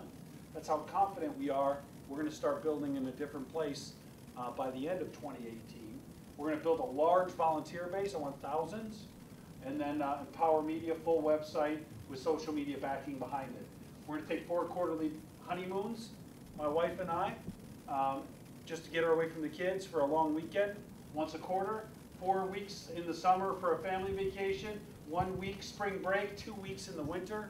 See, a lot of people think, oh, it's work, work, work. No, you program this in, you get a better life. You just got to know when to work hard and when to play hard. You can have it all. Staff, we've got right now 3 nannies. We got a full-time live-in, and we got 2 part-time ones that rotate in and out on the weekends. We do have a therapist that's going to come in and work with our autistic kids 3 hours a day, 5 days a week at home, as well as taking them to the place where they go. We've got someone who's a housekeeper. We've got people working on the estate and the property. We have a full-time staff of 5 people just to run the Levitan household, which is pretty cool. Personal development, you know, I know the video was buffering. That's all part of my plan for 2018 is to get buffer. So that's why you noticed some buffering going on. Couldn't do. Sorry. Anyway, I'll work on my humor. Maybe that'll be in my personal development. Get funnier. Thoroughly understand short selling. I'm going to be ready for the next market fall, and I'm going to make money on it. master negotiation. I'm gonna start martial arts with my son Justice. I have 18 months. I used to be whatever, brown belt. I'm gonna get back in and have my black belt in 18 months. Self-discipline, example 8. And then do all the financial things. I think I mentioned, I might have been off or on. I'm being very specific here. I'm cutting caffeine for 2018. And probably the rest of my life. I mean, that's the goal.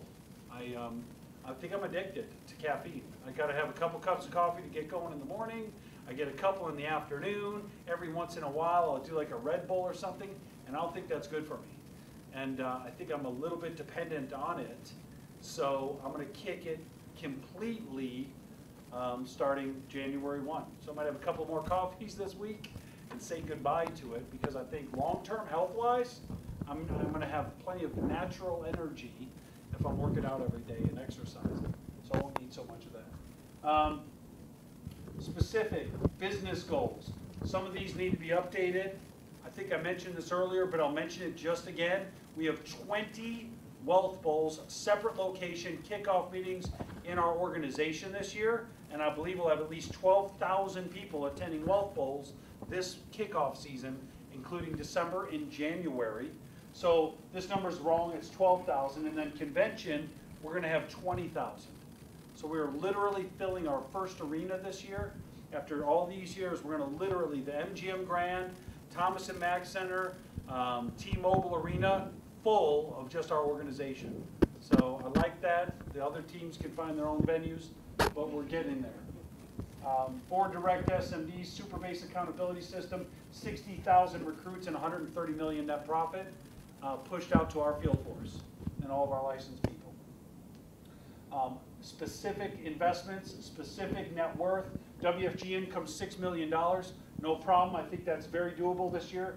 Other income, 1 million, and then I also got literally about $4 million worth of real estate I'm just getting rid of to simplify my life, selling off pieces, and I'm gonna take all that and invest $5 million in these areas. I know exactly where I'm putting the money. $500,000 are going into my policies, my IULs, my VULs, my second to dies with my wife and I. So those of you that are doing $50 a month, $100 a month, just know that your mentor, one of your mentors, believes in it so much. I'm putting in $500,000 this year, just adding my contribution to it. I'm putting $1 million this year, if I can, into WFG reinsurance. I'm excited about that stock and what that's doing. You have to be an EMD in our company to be able to get into that. So let me just tell you, hurry up and get to EMD. So if you want, you have the choice of doing stuff like that. Net worth by the end of this year, of 2018, I'll be at 80 million. I'm valuing 60 million of it being my business, just for the record. And that's because if I'm making $6 million a year, our multiples in this business are different than any other business. We're not selling a book of business. I'm selling a book of young, hungry agents, and I believe the multiple with ours is 8 to 10x. So it's a lot different than any other business I've ever seen with the multiples. So that's why I got a valuation of that. So on track along the way. So look at this real quick. 40 hours a week in business, 15 in personal development, 55 with family, and 10 working on charity. We're going to church every Sunday now. We got a good one we found, and so we got all the kids doing stuff. So we got our stuff together. We're feeling pretty balanced. But here's the key. So all this is done. We're ready to go for next year. Too vague still, too far out. I can't wait till the end of the year to see if we do this. So what part of this am I going to complete in the first half of the year? I don't have to make up new stuff. I just need to eliminate the stuff that's going to be done in the second half of the year. So if I'm going to be there by the end of 2018, by June 30th, I'm going to be here. I can't say convention because by June 30th, I think convention's after it this year. So we won't have convention yet. So I don't have to have a convention goal. By June 30th, Wealth Bowls will be done. I have 20,000 recruits and 50 million. I got the rest of that coming the second half of the year because I'm factoring in growth. 2.5 million income in the first half of the year, 3.5 the second half of the year, because we're going to compound and grow. $500,000 in other, and then the part of some of my real estate I'm selling will only be about 2.9 of it. I think the rest will come later. I won't get 5 million invested, but I'll hopefully save. It's amazing to have saving goals of 2 million in the first half of the year. That's what I want to save or invest. I used to have a change jar where I used to put pennies, nickels, dimes, quarters, and then I got bold enough and one time started folding dollars and putting it in my change jar. And that was when I was a kid. And now, look what it's turned into. Saving is a habit, and so is overspending.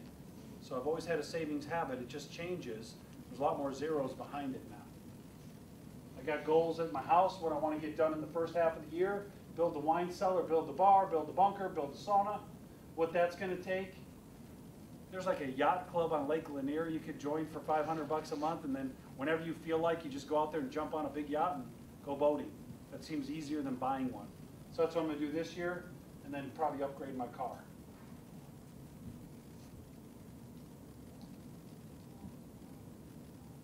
So this is where I need to be by June 30th.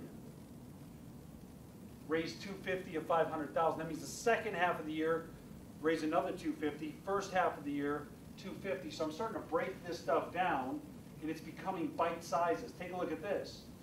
In order to be there, by March 31st, I need to be here. So we still will have our wealth goals done, but in the first quarter, the team will do 10,000 recruits, 20 million points. The base will do 50 recruits, 200,000. That's not even a lot in 3 months. But at the whole end of the year, it'll be $1 million. I'll do some stuff at my house, and I'll save 1.15 by then, and make about $1.5 million there. I'm not all the way down to my goal, but at least I'll be working out, feeling better, doing better. We still have the staff. They're all happening January no matter what. Take a couple vacations with the family, and all for one is moving forward. That's March 31st. Where do I need to be by January 31st to be on track for that March 31st? Well, there it is. I got to do 2 personal recruits. Whoop-de-doo. My base shop, 25 recruits, 50,000 points, very doable. Our whole organization, 6 million points and 3,000 recruits. We've done that so many times. Very doable. Make 300 grand in January. That's easy. It's almost a done thing before we start January. It's just where the business is. Get some work done at my new house. Invest some money that I need to invest. Some of this money is going to just be invested right away. I don't have any of my property selling by January. It's a bad month to sell stuff. So I don't think I got it there for later in the year, but it's up knowing I got it listed. Some maps out of the base, the Wealth Bowl attendance. No family vacations in January. That all comes later in the year. February, my wife and I are going to Hawaii on the company trip. So the first one starts then. It's already pre-programmed, but it doesn't happen by January 1st. So it's a much smaller, more doable thing. Same number of hours a week, you're accomplishing. So now I need to be here in January so that I'm here in March, so that I can hit that by June, so that 2018 can look like that. You understand how I'm breaking it down?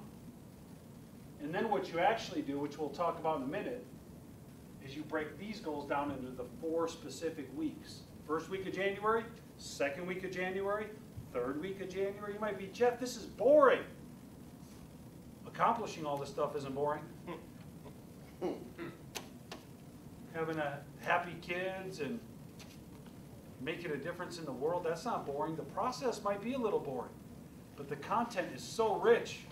It's so exciting that I can't wait to get after January. I got a week left. Some people just can't wait to eat and drink more and lay around the house this week. I can't wait to get started on 2018.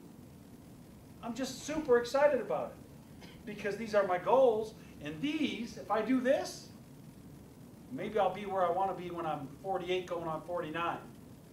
And then when I'm 50 and 55, I'll hit those goals, and when I'm hit 60, when I'm 75 and 90, it all happened. And people have the audacity to go, Jeff, did you ever imagine all this, you'd have all this? And I say, imagine? I planned out every tiny aspect of it, prayed all day long like it was up to God and worked all day long like it was up to me. I expected it. Did I ever imagine it? That's for small thinking people that don't accomplish much. I planned it, all of it. And stuff happened to try to throw me off. Sometimes I got knocked off and got back on. Sometimes I just held on and made it through. That's how you accomplish. So look, let's get down to you. Pay close attention. This is where we're going to get into, if you're new or you wish you were new again, or if you wanted to start it all over again, what I think as an executive chairman with 700 SMDs across 600 locations, here's what I think you ought to do if you're new, and this should be your minimum goals for 2018. You signed up yesterday. You're brand new, you don't even know how to spell WFG. This is what you do. Ready? Your 1-year goal, top of your goal sheet, this is one category. I'm not telling you where to spend your money, how to treat your kids, and where to go to church. I'm talking about WFG only. Your minimum goal for next year should be what's called a senior marketing director. You should have a goal of a senior marketing director position and at least 100,000 income. And yes, in your first year here. And yes, even if you're part-time, because you have another job. The worst thing in the world that you can do is set low goals and hit them. I would never criticize someone for having huge goals and missing, but I'll criticize you every day for setting low goals and easy goals and hitting them. I don't think this is a stretch, and I'm going to tell you why. When I show you what you need to do in January, you're going to laugh, and every one of you, 100% of you are going to say, I could do that. Well, I promise you this, if you could do January, you could hit March 31st. You just duplicate January a few times. And if you could hit March 31st, you'll hit June 30th. And if you could get to where you need to be by June 30th, you're right on track. Unless you derail your own train, you'll be right on track to hit these goals. SMD, 100,000 income. 200,000 team points, 80,000 of it personal. Recruits, 120 recruits in your team, 24 of them personal, 2 a month. 25 licensed associates. Out of 120 people, only 25 of them go get a C minus on a multiple choice quiz. And if you're in California, it's a D minus. I can't believe pass is a 60. I don't know what that says about California, but a lot of people want to move there to have an easier test and beautiful weather. But 25 of 120 get licensed. You might say, well, that's horrible. Hey, that's all you need. 2 marketing directors. You need to build an infrastructure of some people. 2 marketing directors have got to be your goal. You've got to identify as quickly as you can who they're going to be and tell them that you're expecting them to get the marketing director by the end of the year. 6 senior associates and 10 associates. An associate is someone who does 3, 3, 30. 3 recruits, 3 sales, first 30 days. You have to do that 10 times. 10 of those, 6 of those, 2 of those. Weekly BPM attendance. By the end of the year, you should be up to 40 associates coming and 10 guests. That's 3 out of 4 associates don't even have a guest at the meeting. Sounds familiar, doesn't it? Actually, it sounds very practical. This is really acceptable. It's not a stretch. Most people say, you know, I think I could do that. 1 out of 4 of my associates have a guest at the BPM. That's normal. I think we could do it. Convention attendance, middle of the year. Vegas, 50 people are going with you. Your goal's 50. They don't all have to be coded associates. They could be spouses. But you need to be in the power partner game. If you're not in the power couple game, you're just building a whole bunch of single people, you're going to have a fraternity house, or sorority house at the end of the year. You're not going to have a solid team of equally yoked, goal-setted, tremendously driven power couples to build a business off. which is our target market, by the way. Wealth Bowl, next year. Not the one coming up in a week or 2 or 3. 80 people. So you're already setting a goal from a year from now. You're going to bring 80 people with you to the meeting. Middle of the year, 50. By the end of the year, you have 40 associates coming, 10 guests. If those associates just bring their spouse, you have 80 at Wealth Bowl. Do you see how this all fits in? And this is where it happens. Next, where do you have to be by June 30th to hit those goals? Now, some people are more explosive. They're like 70-30. 30% gets done the first half. Momentum kicks in 70% the second half. Other people are a little more steady Eddie, 60-40. 40's done in the first half of the year, and then when you have a team and they're all recruiting and selling, you get about 60% of it the second half. So it's either 30-70 or 40-60. By June 30th,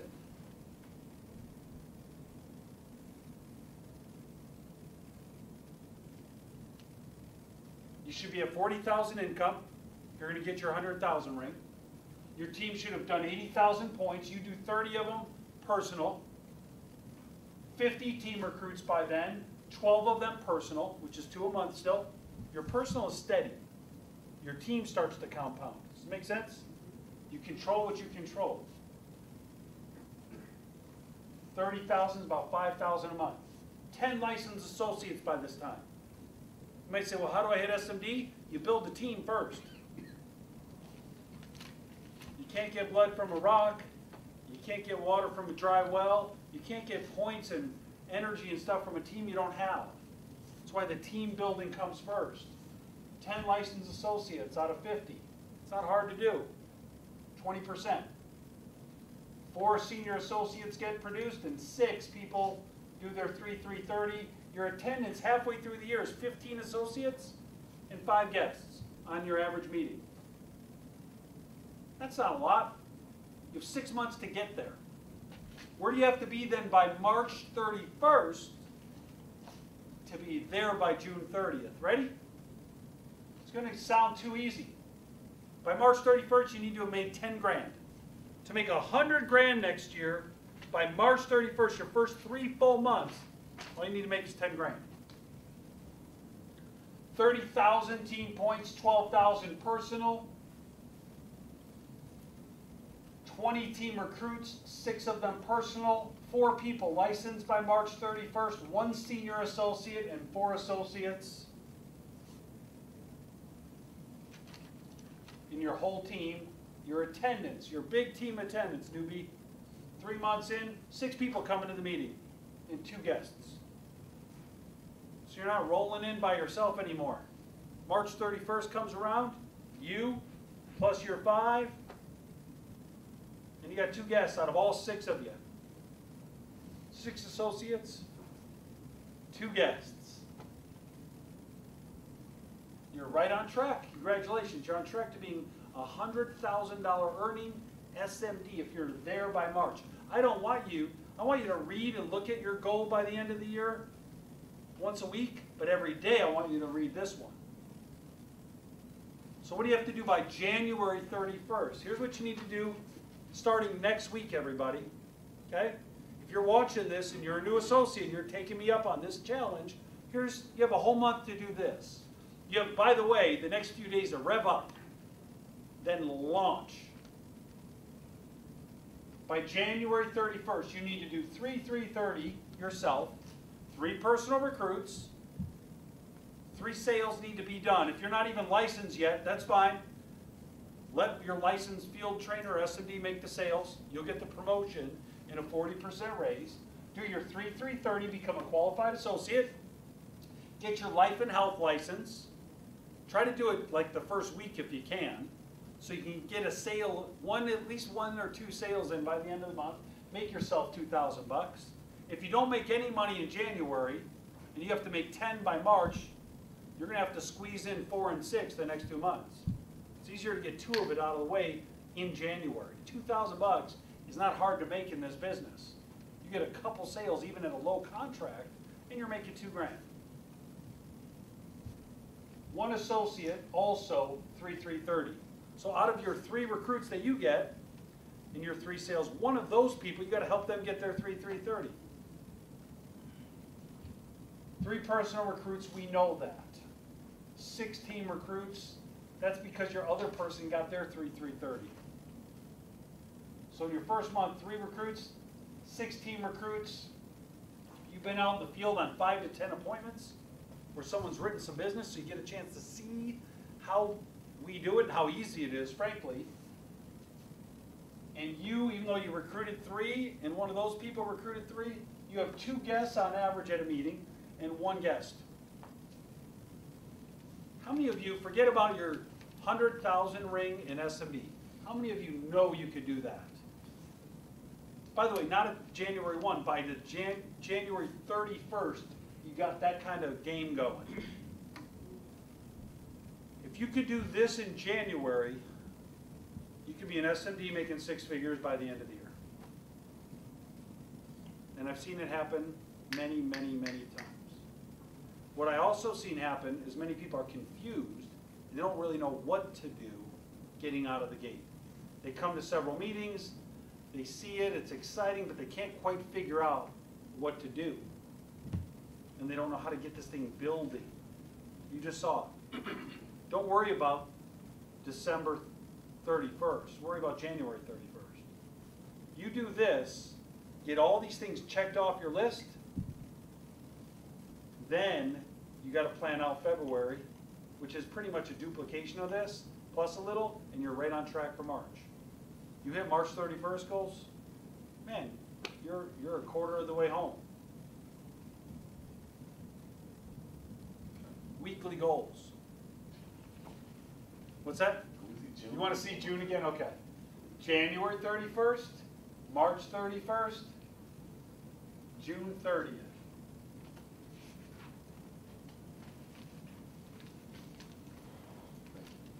You're welcome. One last goal sheet when you hit January 31st. You break that down, all the goals into 4 weeks, specifically. You can't wait to January 31st to find out that you've been off track. You've wasted too much time.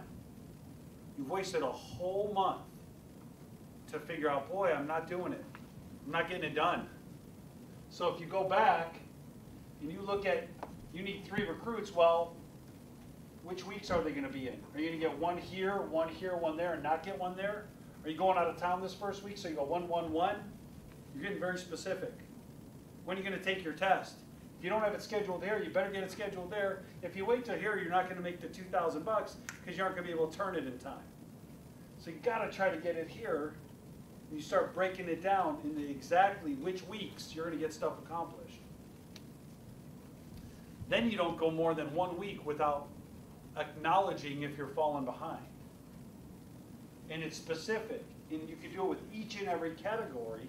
I promise you that my January 31st goals, which are pretty stout, I'm going to know which ones I'm getting done in the first week, second week, third week, and fourth week. And in all 4 of those weeks, I've got wealth goals. I got to be at physically at different kickoff meetings. The first one in Nashville, the second one in Charlotte.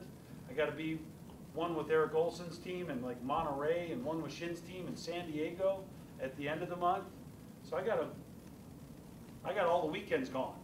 So now I got to figure out in Monday, Tuesday, Wednesday of each week. That's all I got. I got Monday, Tuesday, and Wednesday of each week to get my January goals done. Guess what I got to do? Be on my game.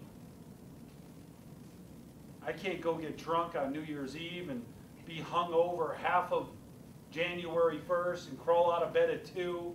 Oh, what a night that was. I'm just going to lay around and feel sick for the rest of the first day of the year. Then the second day of the year, I'm going to really start being recouped. Then the third day, I'm going to read my goals because my head will be clear. And then at the end of the first week, let me get started on this great year that's going to change people's lives. That's what most people do. And then January's blown. You know what happens when you blow January? You got a lot of pressure on February and March to hit your March 31st goals.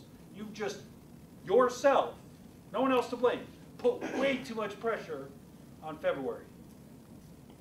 Because your goal doesn't go, what you got to accomplish, your sales, your points, your recruits, your workouts, your savings plan, your income, your trips you're taking, your charity, whatever, it doesn't go away. Just because you didn't do it doesn't mean it disappears. It rolls into next week. It never comes off. So then it piles up. And then when you screw up that week, it piles up. And then on the last week of the month, you have to do the whole month's worth of goals in 1 week. Now it gets a little impossible. You're scared and you give up. February starts like, oh, let me just start January again in February. And if you don't work on yourself and your habits and plan it out, you know what happens? February looks like January. March 31st, you look at your goals and go, what was I thinking? What a pie-in-the-sky dream. I can't do this. Well, the undoing of your life isn't at one time. It's a little bit every day. Repeated over and over and over and over and over until your whole life amounts to nothing. When you could have been something. You could have done something great. You just messed up a little bit every day. It was not one big grand mistake like most people think, or one big downfall or one big occurrence. It's a lot of little ones. It's the death of 1,000 cuts. That's what does people in.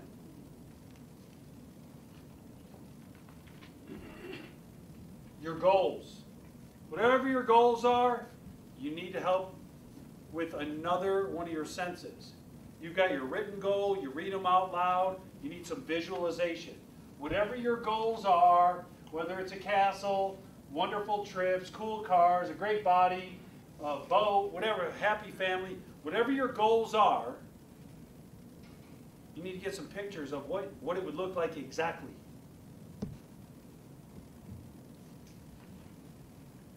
And you got to look at that and ingrain it in your mind. If it happens to be something physical, like a car, go to the dealership, sit in one, smell it, take some pictures of it, have someone take a picture of you in front of it. And start concentrating on that over and over and over and over again.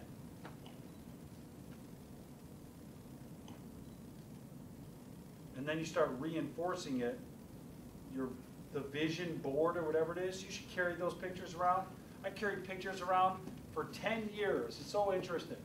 I started my goal setting and like doing all these things in 2000 in great detail. I had these pictures of these two horses.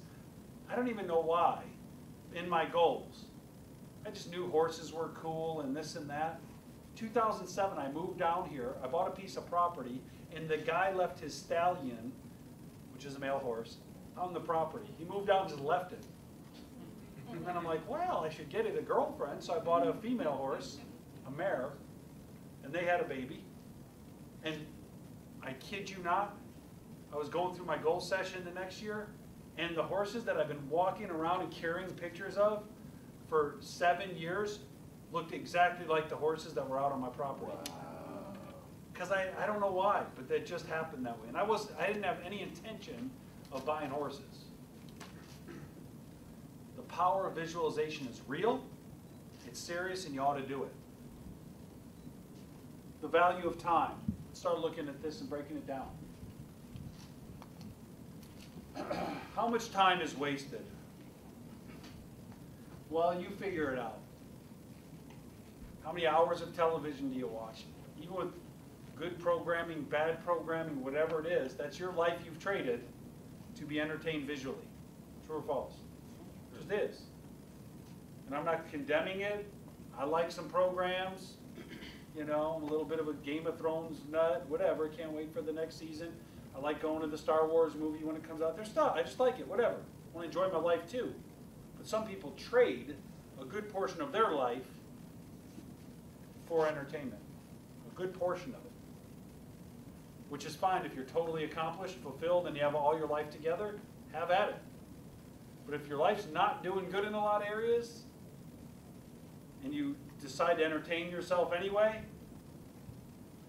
it's almost pacifying and trying to cover up the real problem. Hiding from it. Time is only your life. Some people are like, oh yeah, wasted some time today. Just passing time.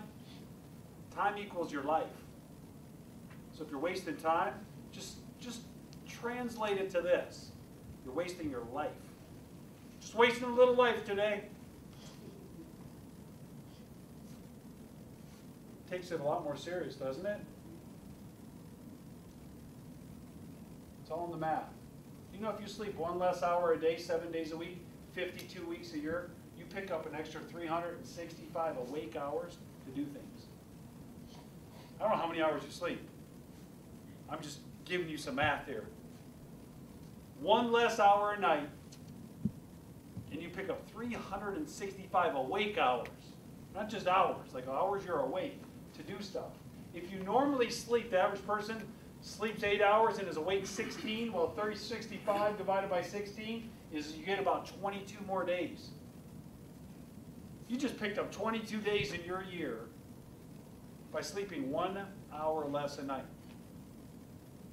Now, there is a degree of sleep where you get down to a certain point and you're no good during the day, but some people have plenty of room to wiggle when it comes to this. You pick up 1 extra year every 16 years, that means if you live to 100, you get an extra 6.25 years. You added to your own life just by sleeping 1 less hour a night. And I promise you, you will make up all your lost sleep when you die. All of it comes back. Whatever you think you missed in sleep, you get it all back when you're dead. So if you're worried about it, don't worry. You'll get it back later.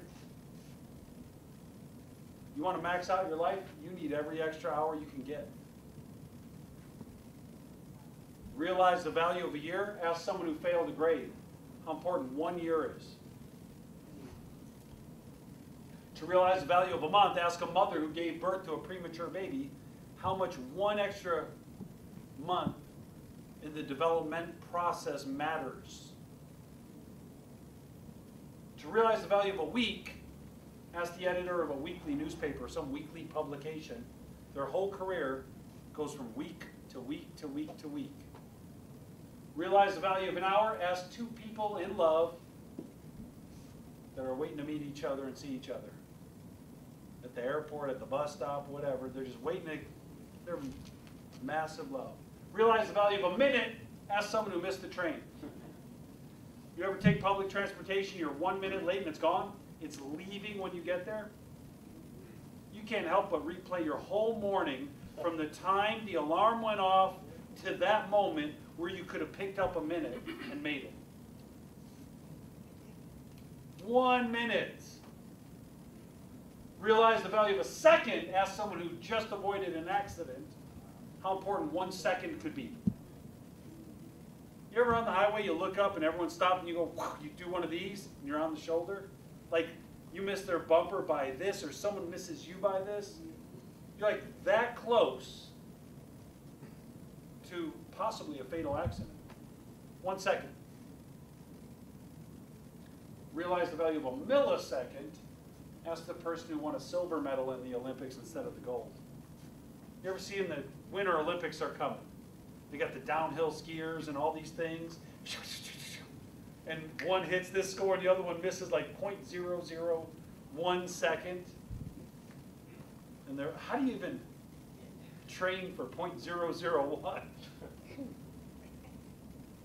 But what's laughable isn't that. What's laughable is when you ask somebody, hey, how was your 2017? And they go, well, you know, it's kind of I'm glad it's over. That year wasn't that great of a year. Didn't accomplish much, went backwards a little bit. What were the highlights of your year? There really wasn't any. What'd you do all year? How many seconds did you have in that year? How many minutes did you have? How many hours? You had 365 days. Couldn't you make a couple great moments? Couldn't you make a couple epic experiences? Couldn't you have done something tremendous with that whole darn year? And now you're just hoping it goes away and is gone? Really? A whole year was wasted? Some people waste a whole life, folks.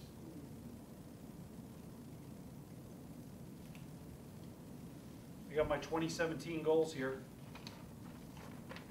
These were last year's. You see them with the red pen. I don't know if you could zoom in on that. For those that viewers from a distance, do you see that, everybody? Man, I set some big goals last year. Physical goals, I hit 10% of them. Personal development, I flunked. Business goals, 50%. Doggone it. Material goals, 70. Family goals, 80. My charitable all for one goals, 50. And when you kind of put in how many hours I put into each and what percentage, I got about a 65, which is like a D, isn't it? Any school teachers? F. No. They F? don't- They don't have D's anymore in Georgia. What? They don't have any D's anymore in Georgia. Thanks a lot.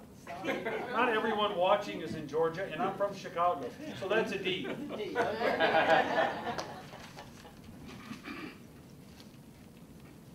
I got a D, man. I got a D last year. Here's what happened and I got a D.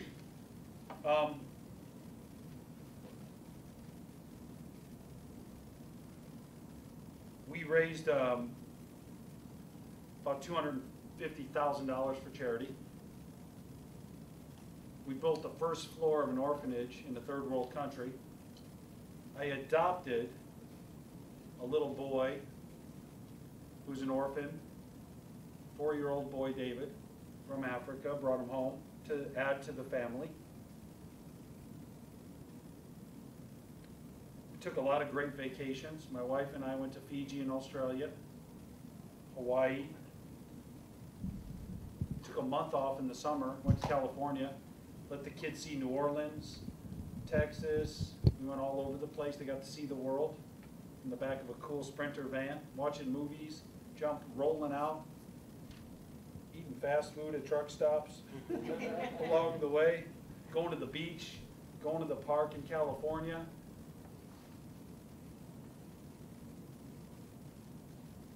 Saved a couple $1 million. I set out to make 6 last year. I didn't. Made 5. Missed my goals. Bought a new mansion, a big, huge estate. Moved my whole family into the new estate after fixing it up and modernizing it. Got my old house, my old castle type house that many of you been to, up for sale.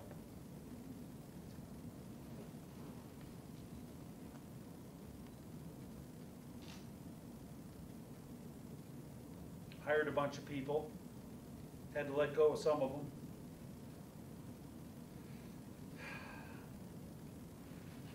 Brought about 11,000 people to a convention where Grant Cardone showed up and fired everyone up. It was kind of nuts and wild. Got the team all fired up and jacked up. Promoted a new 7-figure earner in the organization, Cash Raston. Young man who just a few years ago was deciding whether he was going to be at this company, and now he's a 7-figure earner. They say you're not one till you got one. I got another guy in my team making about $5 million a year, and Eric Olson. Jamie Villalobos and her team is back rocking and rolling and cranking it up. Cash is actually part of her team. Brought a ton of people on these trips with us.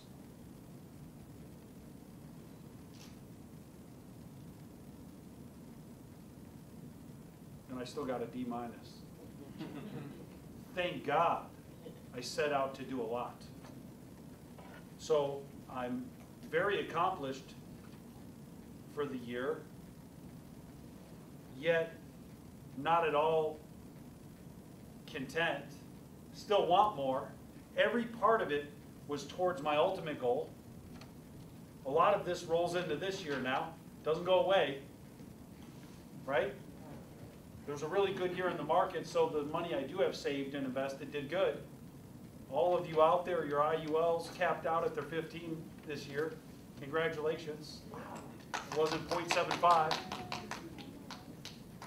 So that's good. If you had other alternative investments or something, you probably did 25, 30. What a good year. If you had money invested, your savings went up by 20, 25%.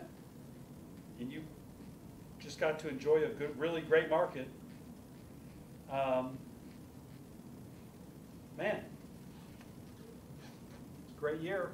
And now we're off to a new one. You got a chance to see it. And that's the process. Believe it or not, these are my goals for the rest of December. I've got like 25 things to do. This class, I get to check it off. Do my Living Life on Purpose class. Check. When I leave here, I'm going to pull out my red pen, my trusty red pen that I keep with me everywhere, and I get to check it off. There's something about checking things off a list. Sacrifice. Determine exactly what you intend to give in return for your desires. Well, I want this life. I want all these goals to happen. What can I give? I can give my energy, my focus, and my time. That's what I have to give. That's what you have to give too. How much of it are you willing to give? You're going to focus on something. Some people focus on pursuing a love interest. They use up so much energy that could have been used towards something else. But maybe that's what they want more than anything in the world, and you're going to get what you want. How many of you have heard, be careful what you wish for? Where did that come from? Well, some people wish and want for something so bad, they obsess over it, then they get it, and it lets them down. But they've wasted all that energy in getting it, and they didn't give enough thought to whether they really wanted it in the first place. And you can't get the time back. That's where it came from. That's why you should measure twice and cut once. You got to really think about what you want, why you want it. Does it fit into who you are, what you want for your long term? Or is it just short-term fun? Which I'm not against. I'm just telling you, in general, you're going to get what you want. And some people say, this thing isn't working out for me. Well, it's because you don't want it bad enough. You want a lot of other things as bad or more than you want to have success here, and you're getting them. Congratulations. You're getting a little bit of a lot of things instead of a lot of one thing. But it's your decision.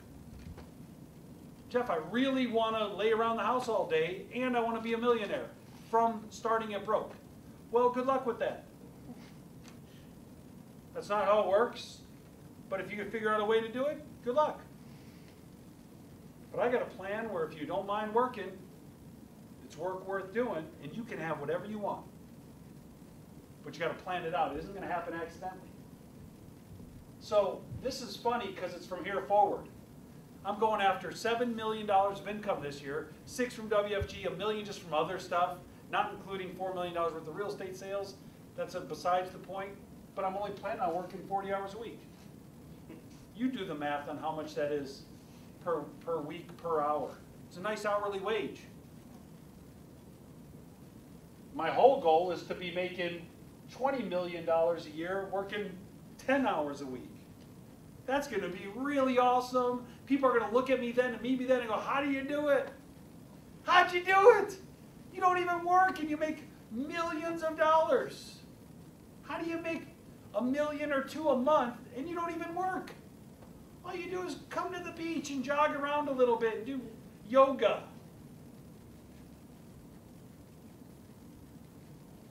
Well, it's because back in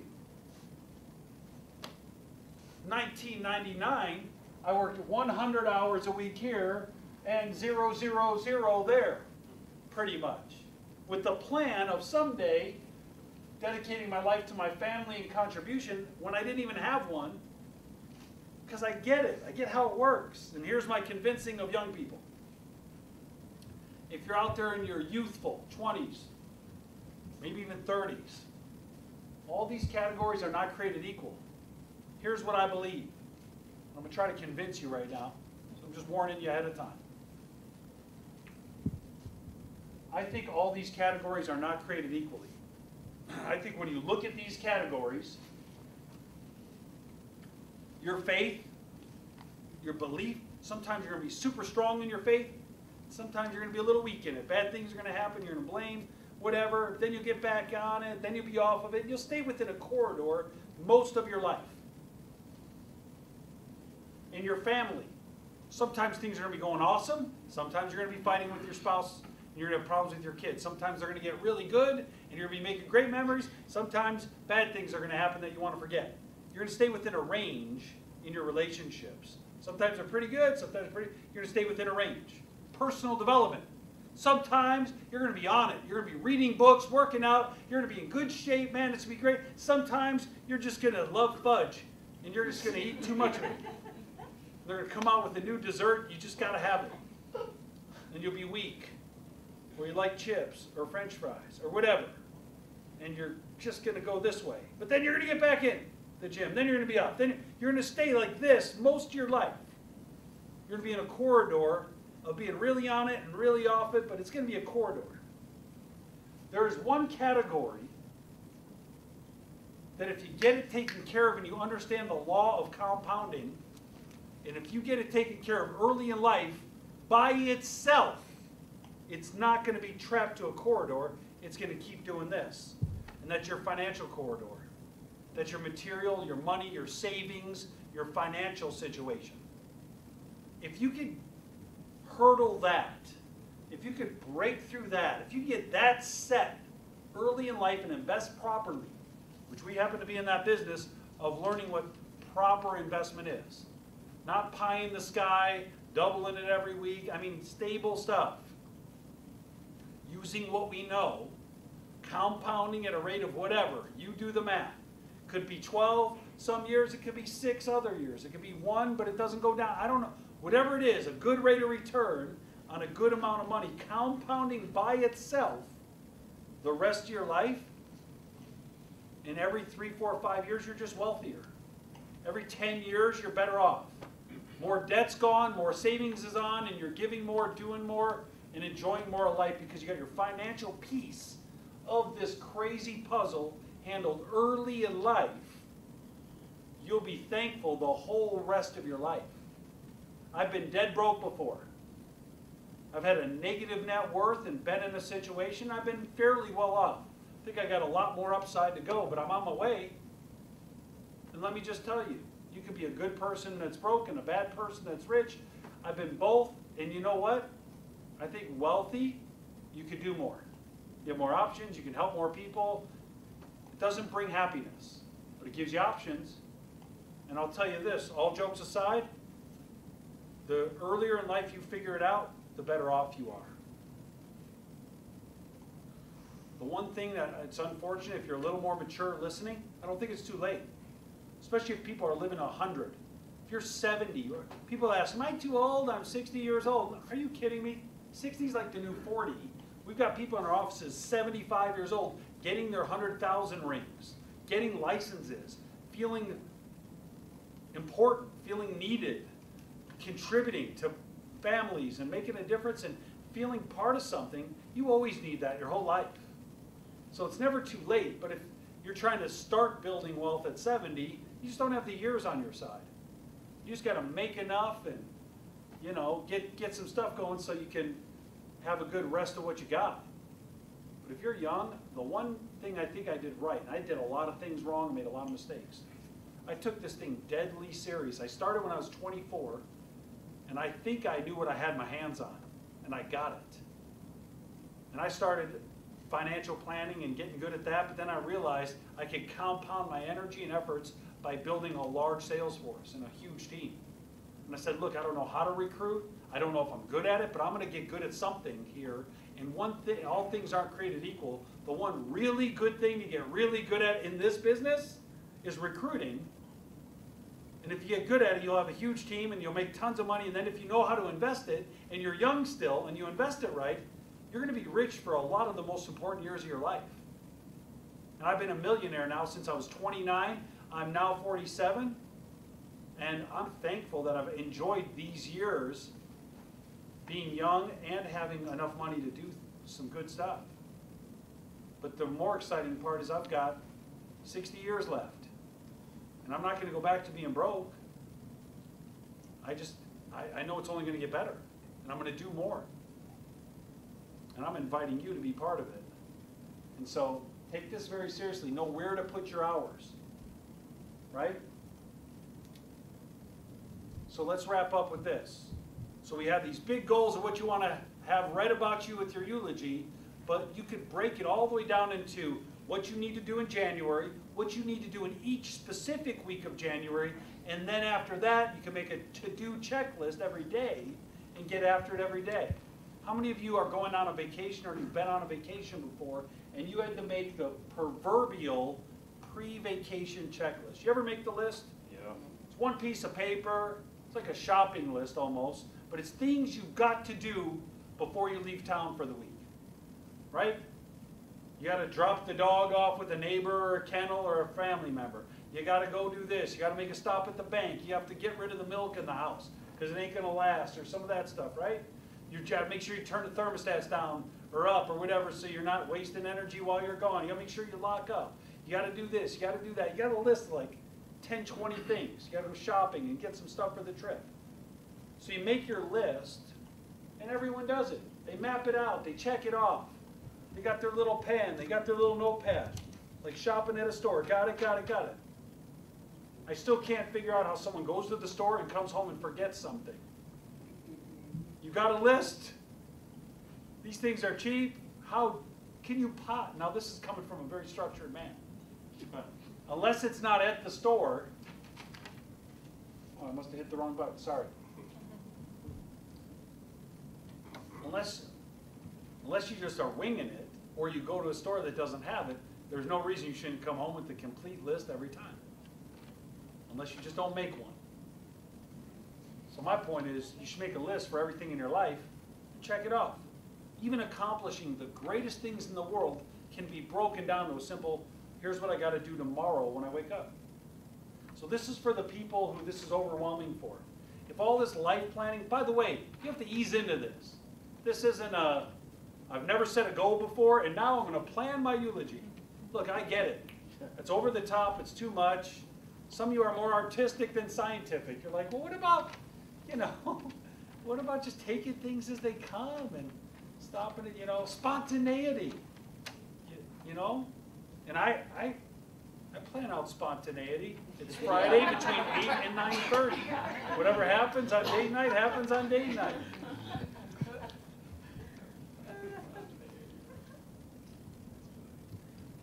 But what's amazing to most people, even those that are not planners, if they've ever made one of those lists before, checked it all off, they feel pretty good about it. They usually want to put it up on the refrigerator. Look what I accomplished. And usually, most people get done more in that last day before they leave than they normally do in a week. Like, man, when I'm on it, I don't mess around. I don't take my phone calls from those people who talk too much. I know not to answer the phone. I have to actually plan where I'm driving so I don't crisscross and drive back and forth across town at the wrong time. You actually plan out things and it goes great. So I think within everybody is the possibility of being a great planner. And I think what the key is don't go to bed without your next day plan. If you can't do any of this, if you can't plan your age 90 goals, you can't plan your goals for when you're 60 or 40 or whatever age you are now and 20 years out, at least do this. At least make one goal for next year that starting January 1, you're going to have a little pad of paper and a little pencil, and before you go to bed each night, you write down your major things you need to do the next day. And watch what happens to your life. You're going to find out you can accomplish way more than you have been with a little bit of focus and a little bit of prioritization. You're going to find out that in that one day before you went on vacation, you accomplished more than you normally do in a week. Like real accomplishments, not just busy work, like you get stuff done. Then what you'll find out is, if you did that every day for a full week, you might get done more in a week than you normally do in a whole month. 1 week in, you're like, wait a minute, I got done a lot. Then you might find out if you're able to keep just doing this one little thing, making a list, checking it off, making a list, checking it off, you might find out that at the end of doing this, for 1 month, you get more done than you normally do in 3 months. And if you do it for a whole quarter, 3 full months, you find out that in 1 year, you've done more in 3 months than you normally do in a whole year. Then what if, just what if you're able to do it for a year? You just pad of paper, pencil. Even when the pencil's done, you get a new one. When the pad of paper's done, you get a new little pad. You do it for a year, is it possible to get more done in 1 year than the average person does in 5? And if you did it for 5, could you get more done in 5 years than most people do in a whole career?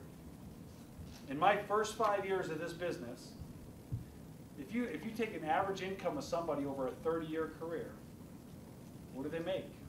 $1.5 million bucks? They make an average person. Average household is $50,000 a year. Household. Average person is still 20-something, 30 grand a year. So if the average household is $50,000 a year for 30 years, it's 1.5 million. I did goal setting and planning for 5 years, and at the end of the 5 years, I was almost at 1.5 the last year.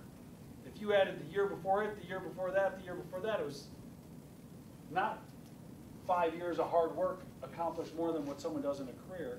It's almost more than someone does in 2 lifetimes.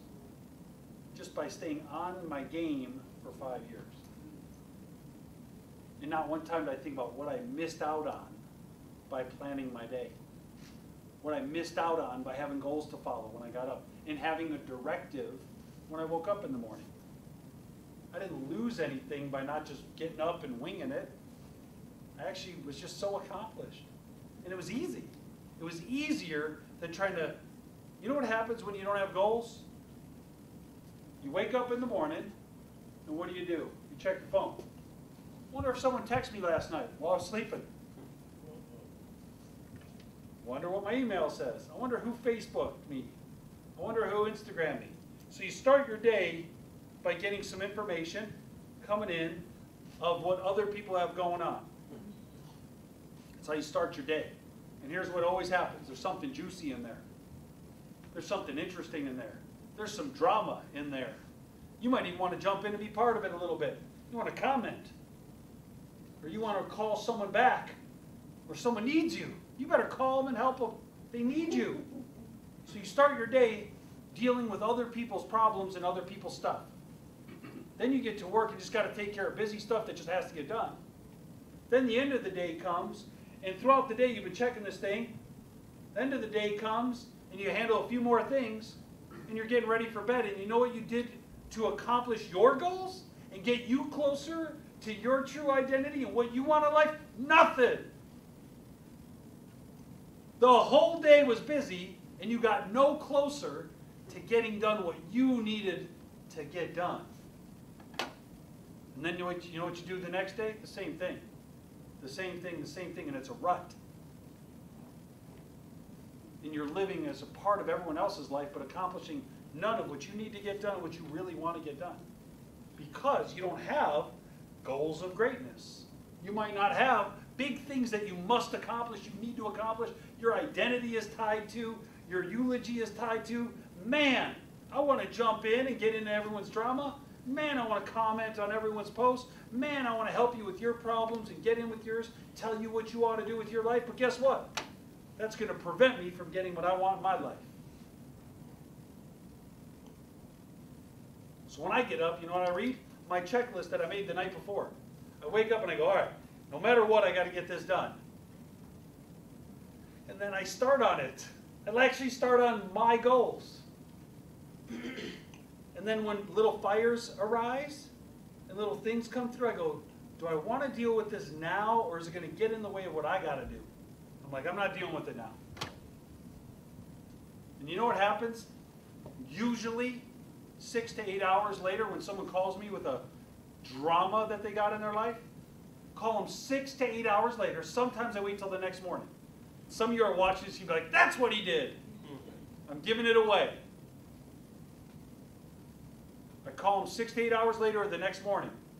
I'm like, hey, so sorry to get back to you so late. I got busy. I didn't pick up your message till a little later. How can I help?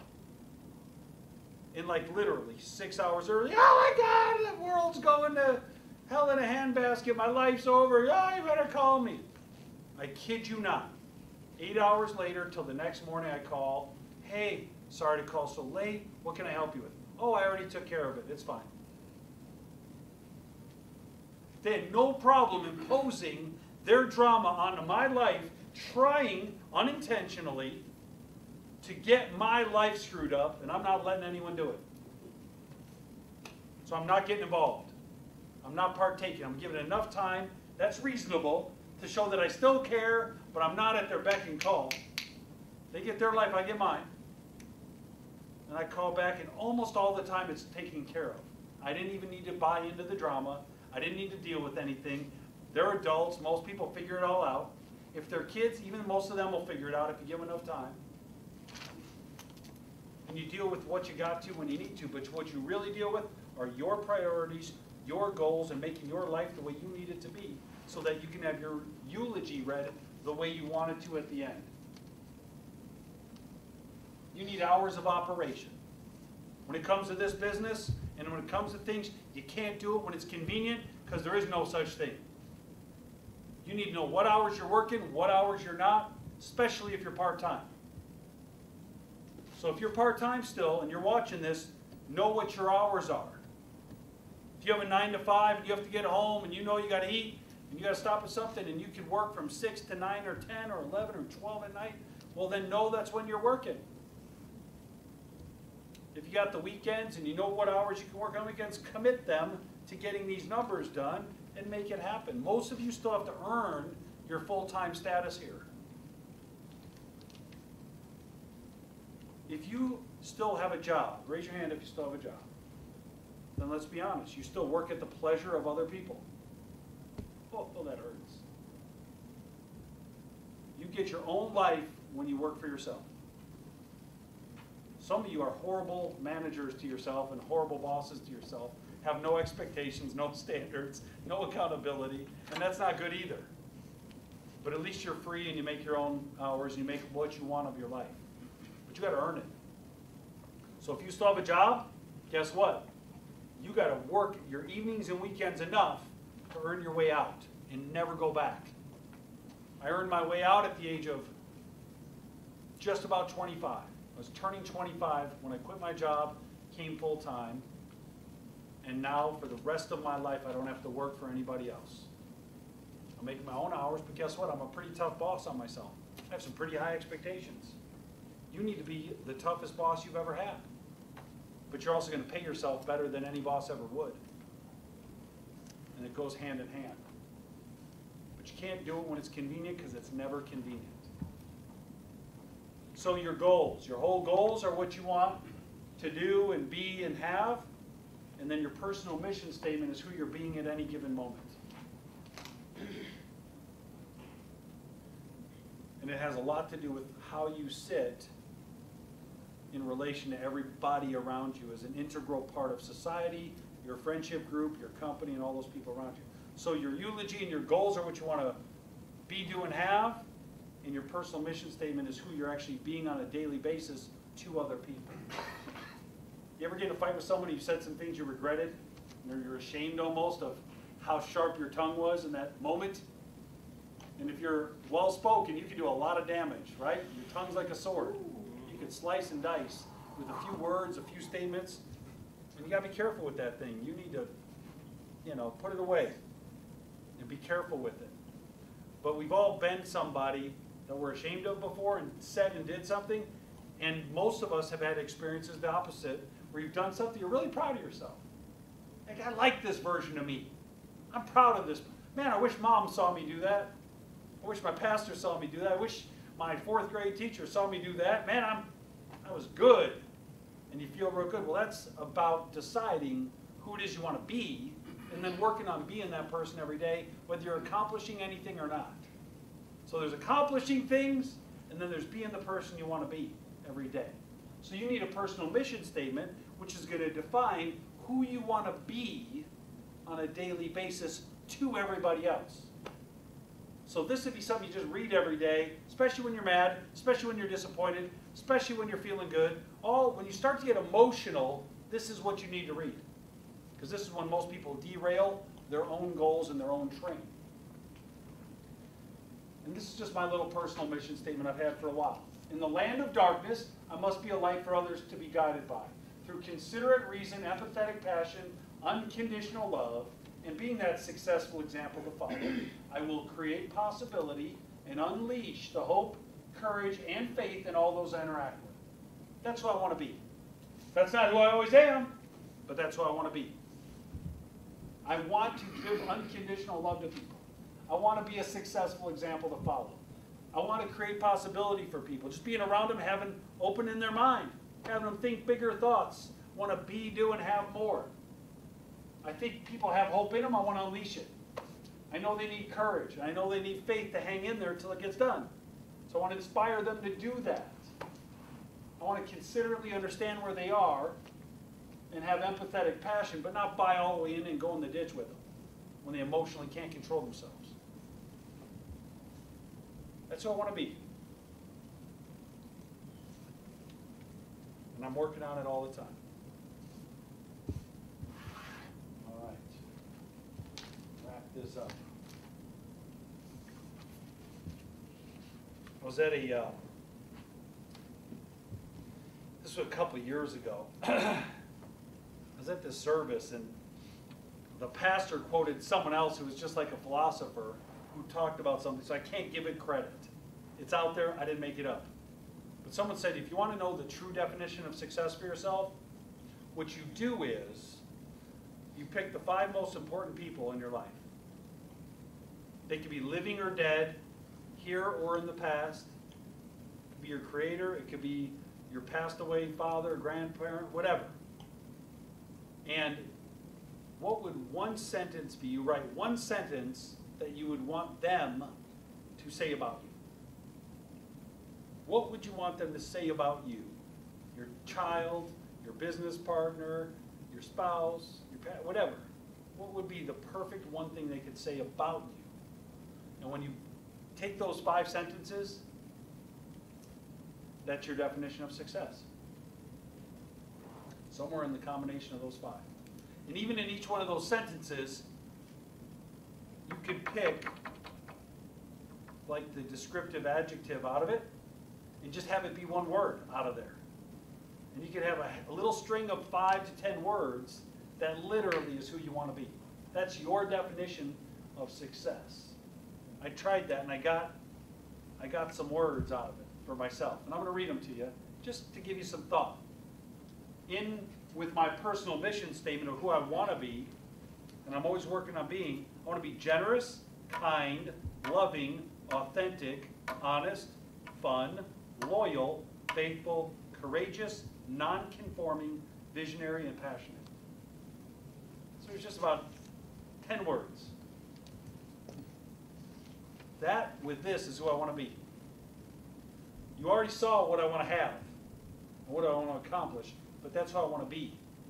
Who do you want to be? Who do you want to be? And are you being that person now? Are you being that person every day? Are you even thinking about who it is you want to be? Or are you just winging it? However I feel today, that's who I am. Well, my friend, you're dangerous. If you're just being however you feel that day, you're dangerous to yourself and others around you. I don't think emotions are something to be played around with. I think they're powerful, and if you let them control you, they will. They can ruin your whole life. Most people's entire lives are ruined by their lack of their ability to control their emotions. You're supposed to have emotions. Your emotions aren't supposed to have you. You're supposed to be your commitments and have your emotions. Not be your emotions and have some commitments. If I hit you, I didn't mean to miss you. Let's wrap up with this. We are all given the gift of a short, finite, precious life on this earth. Don't you think we ought to live that life on purpose? I think we should. Thank you all. I wish you a great 2018. Thanks for joining us today and being part of this broadcast. Those of you out there, and we had some technical stuff go on, but I hope you got the message. I hope you got the core of the message, and I hope you use it. You aren't going to probably be an expert at it the first time, but don't, because it seems to be overwhelming and large, that doesn't mean walk away from it. It's only your whole life that we're talking about here today, and you deserve a great one. God bless. Have a great year. Bye-bye.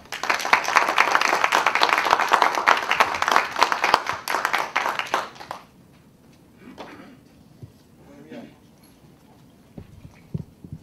4 o'clock.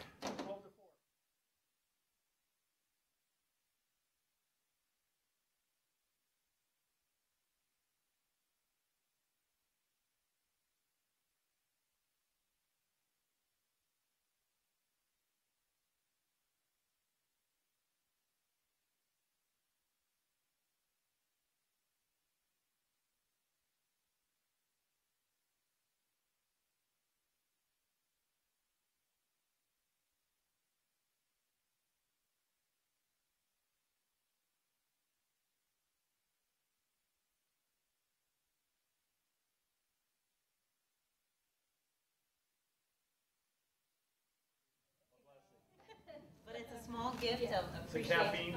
No, I think you should wean yourself off. I know, thank you. Gravy 7 days. But no, this is a great gift. Should I open it? Yeah, open it. Like a Open it. kid. I'm a little, my kids affected my crib. You'll like it, you'll like it. It's a great gift for 2018.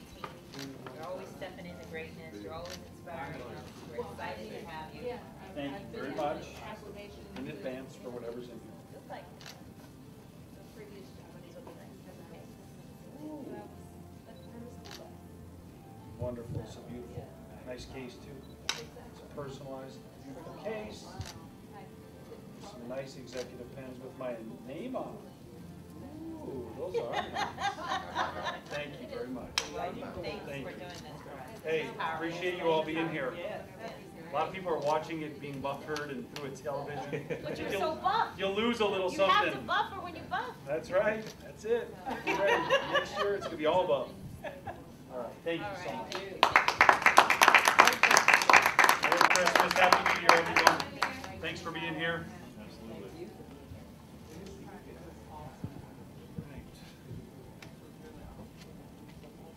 Someday,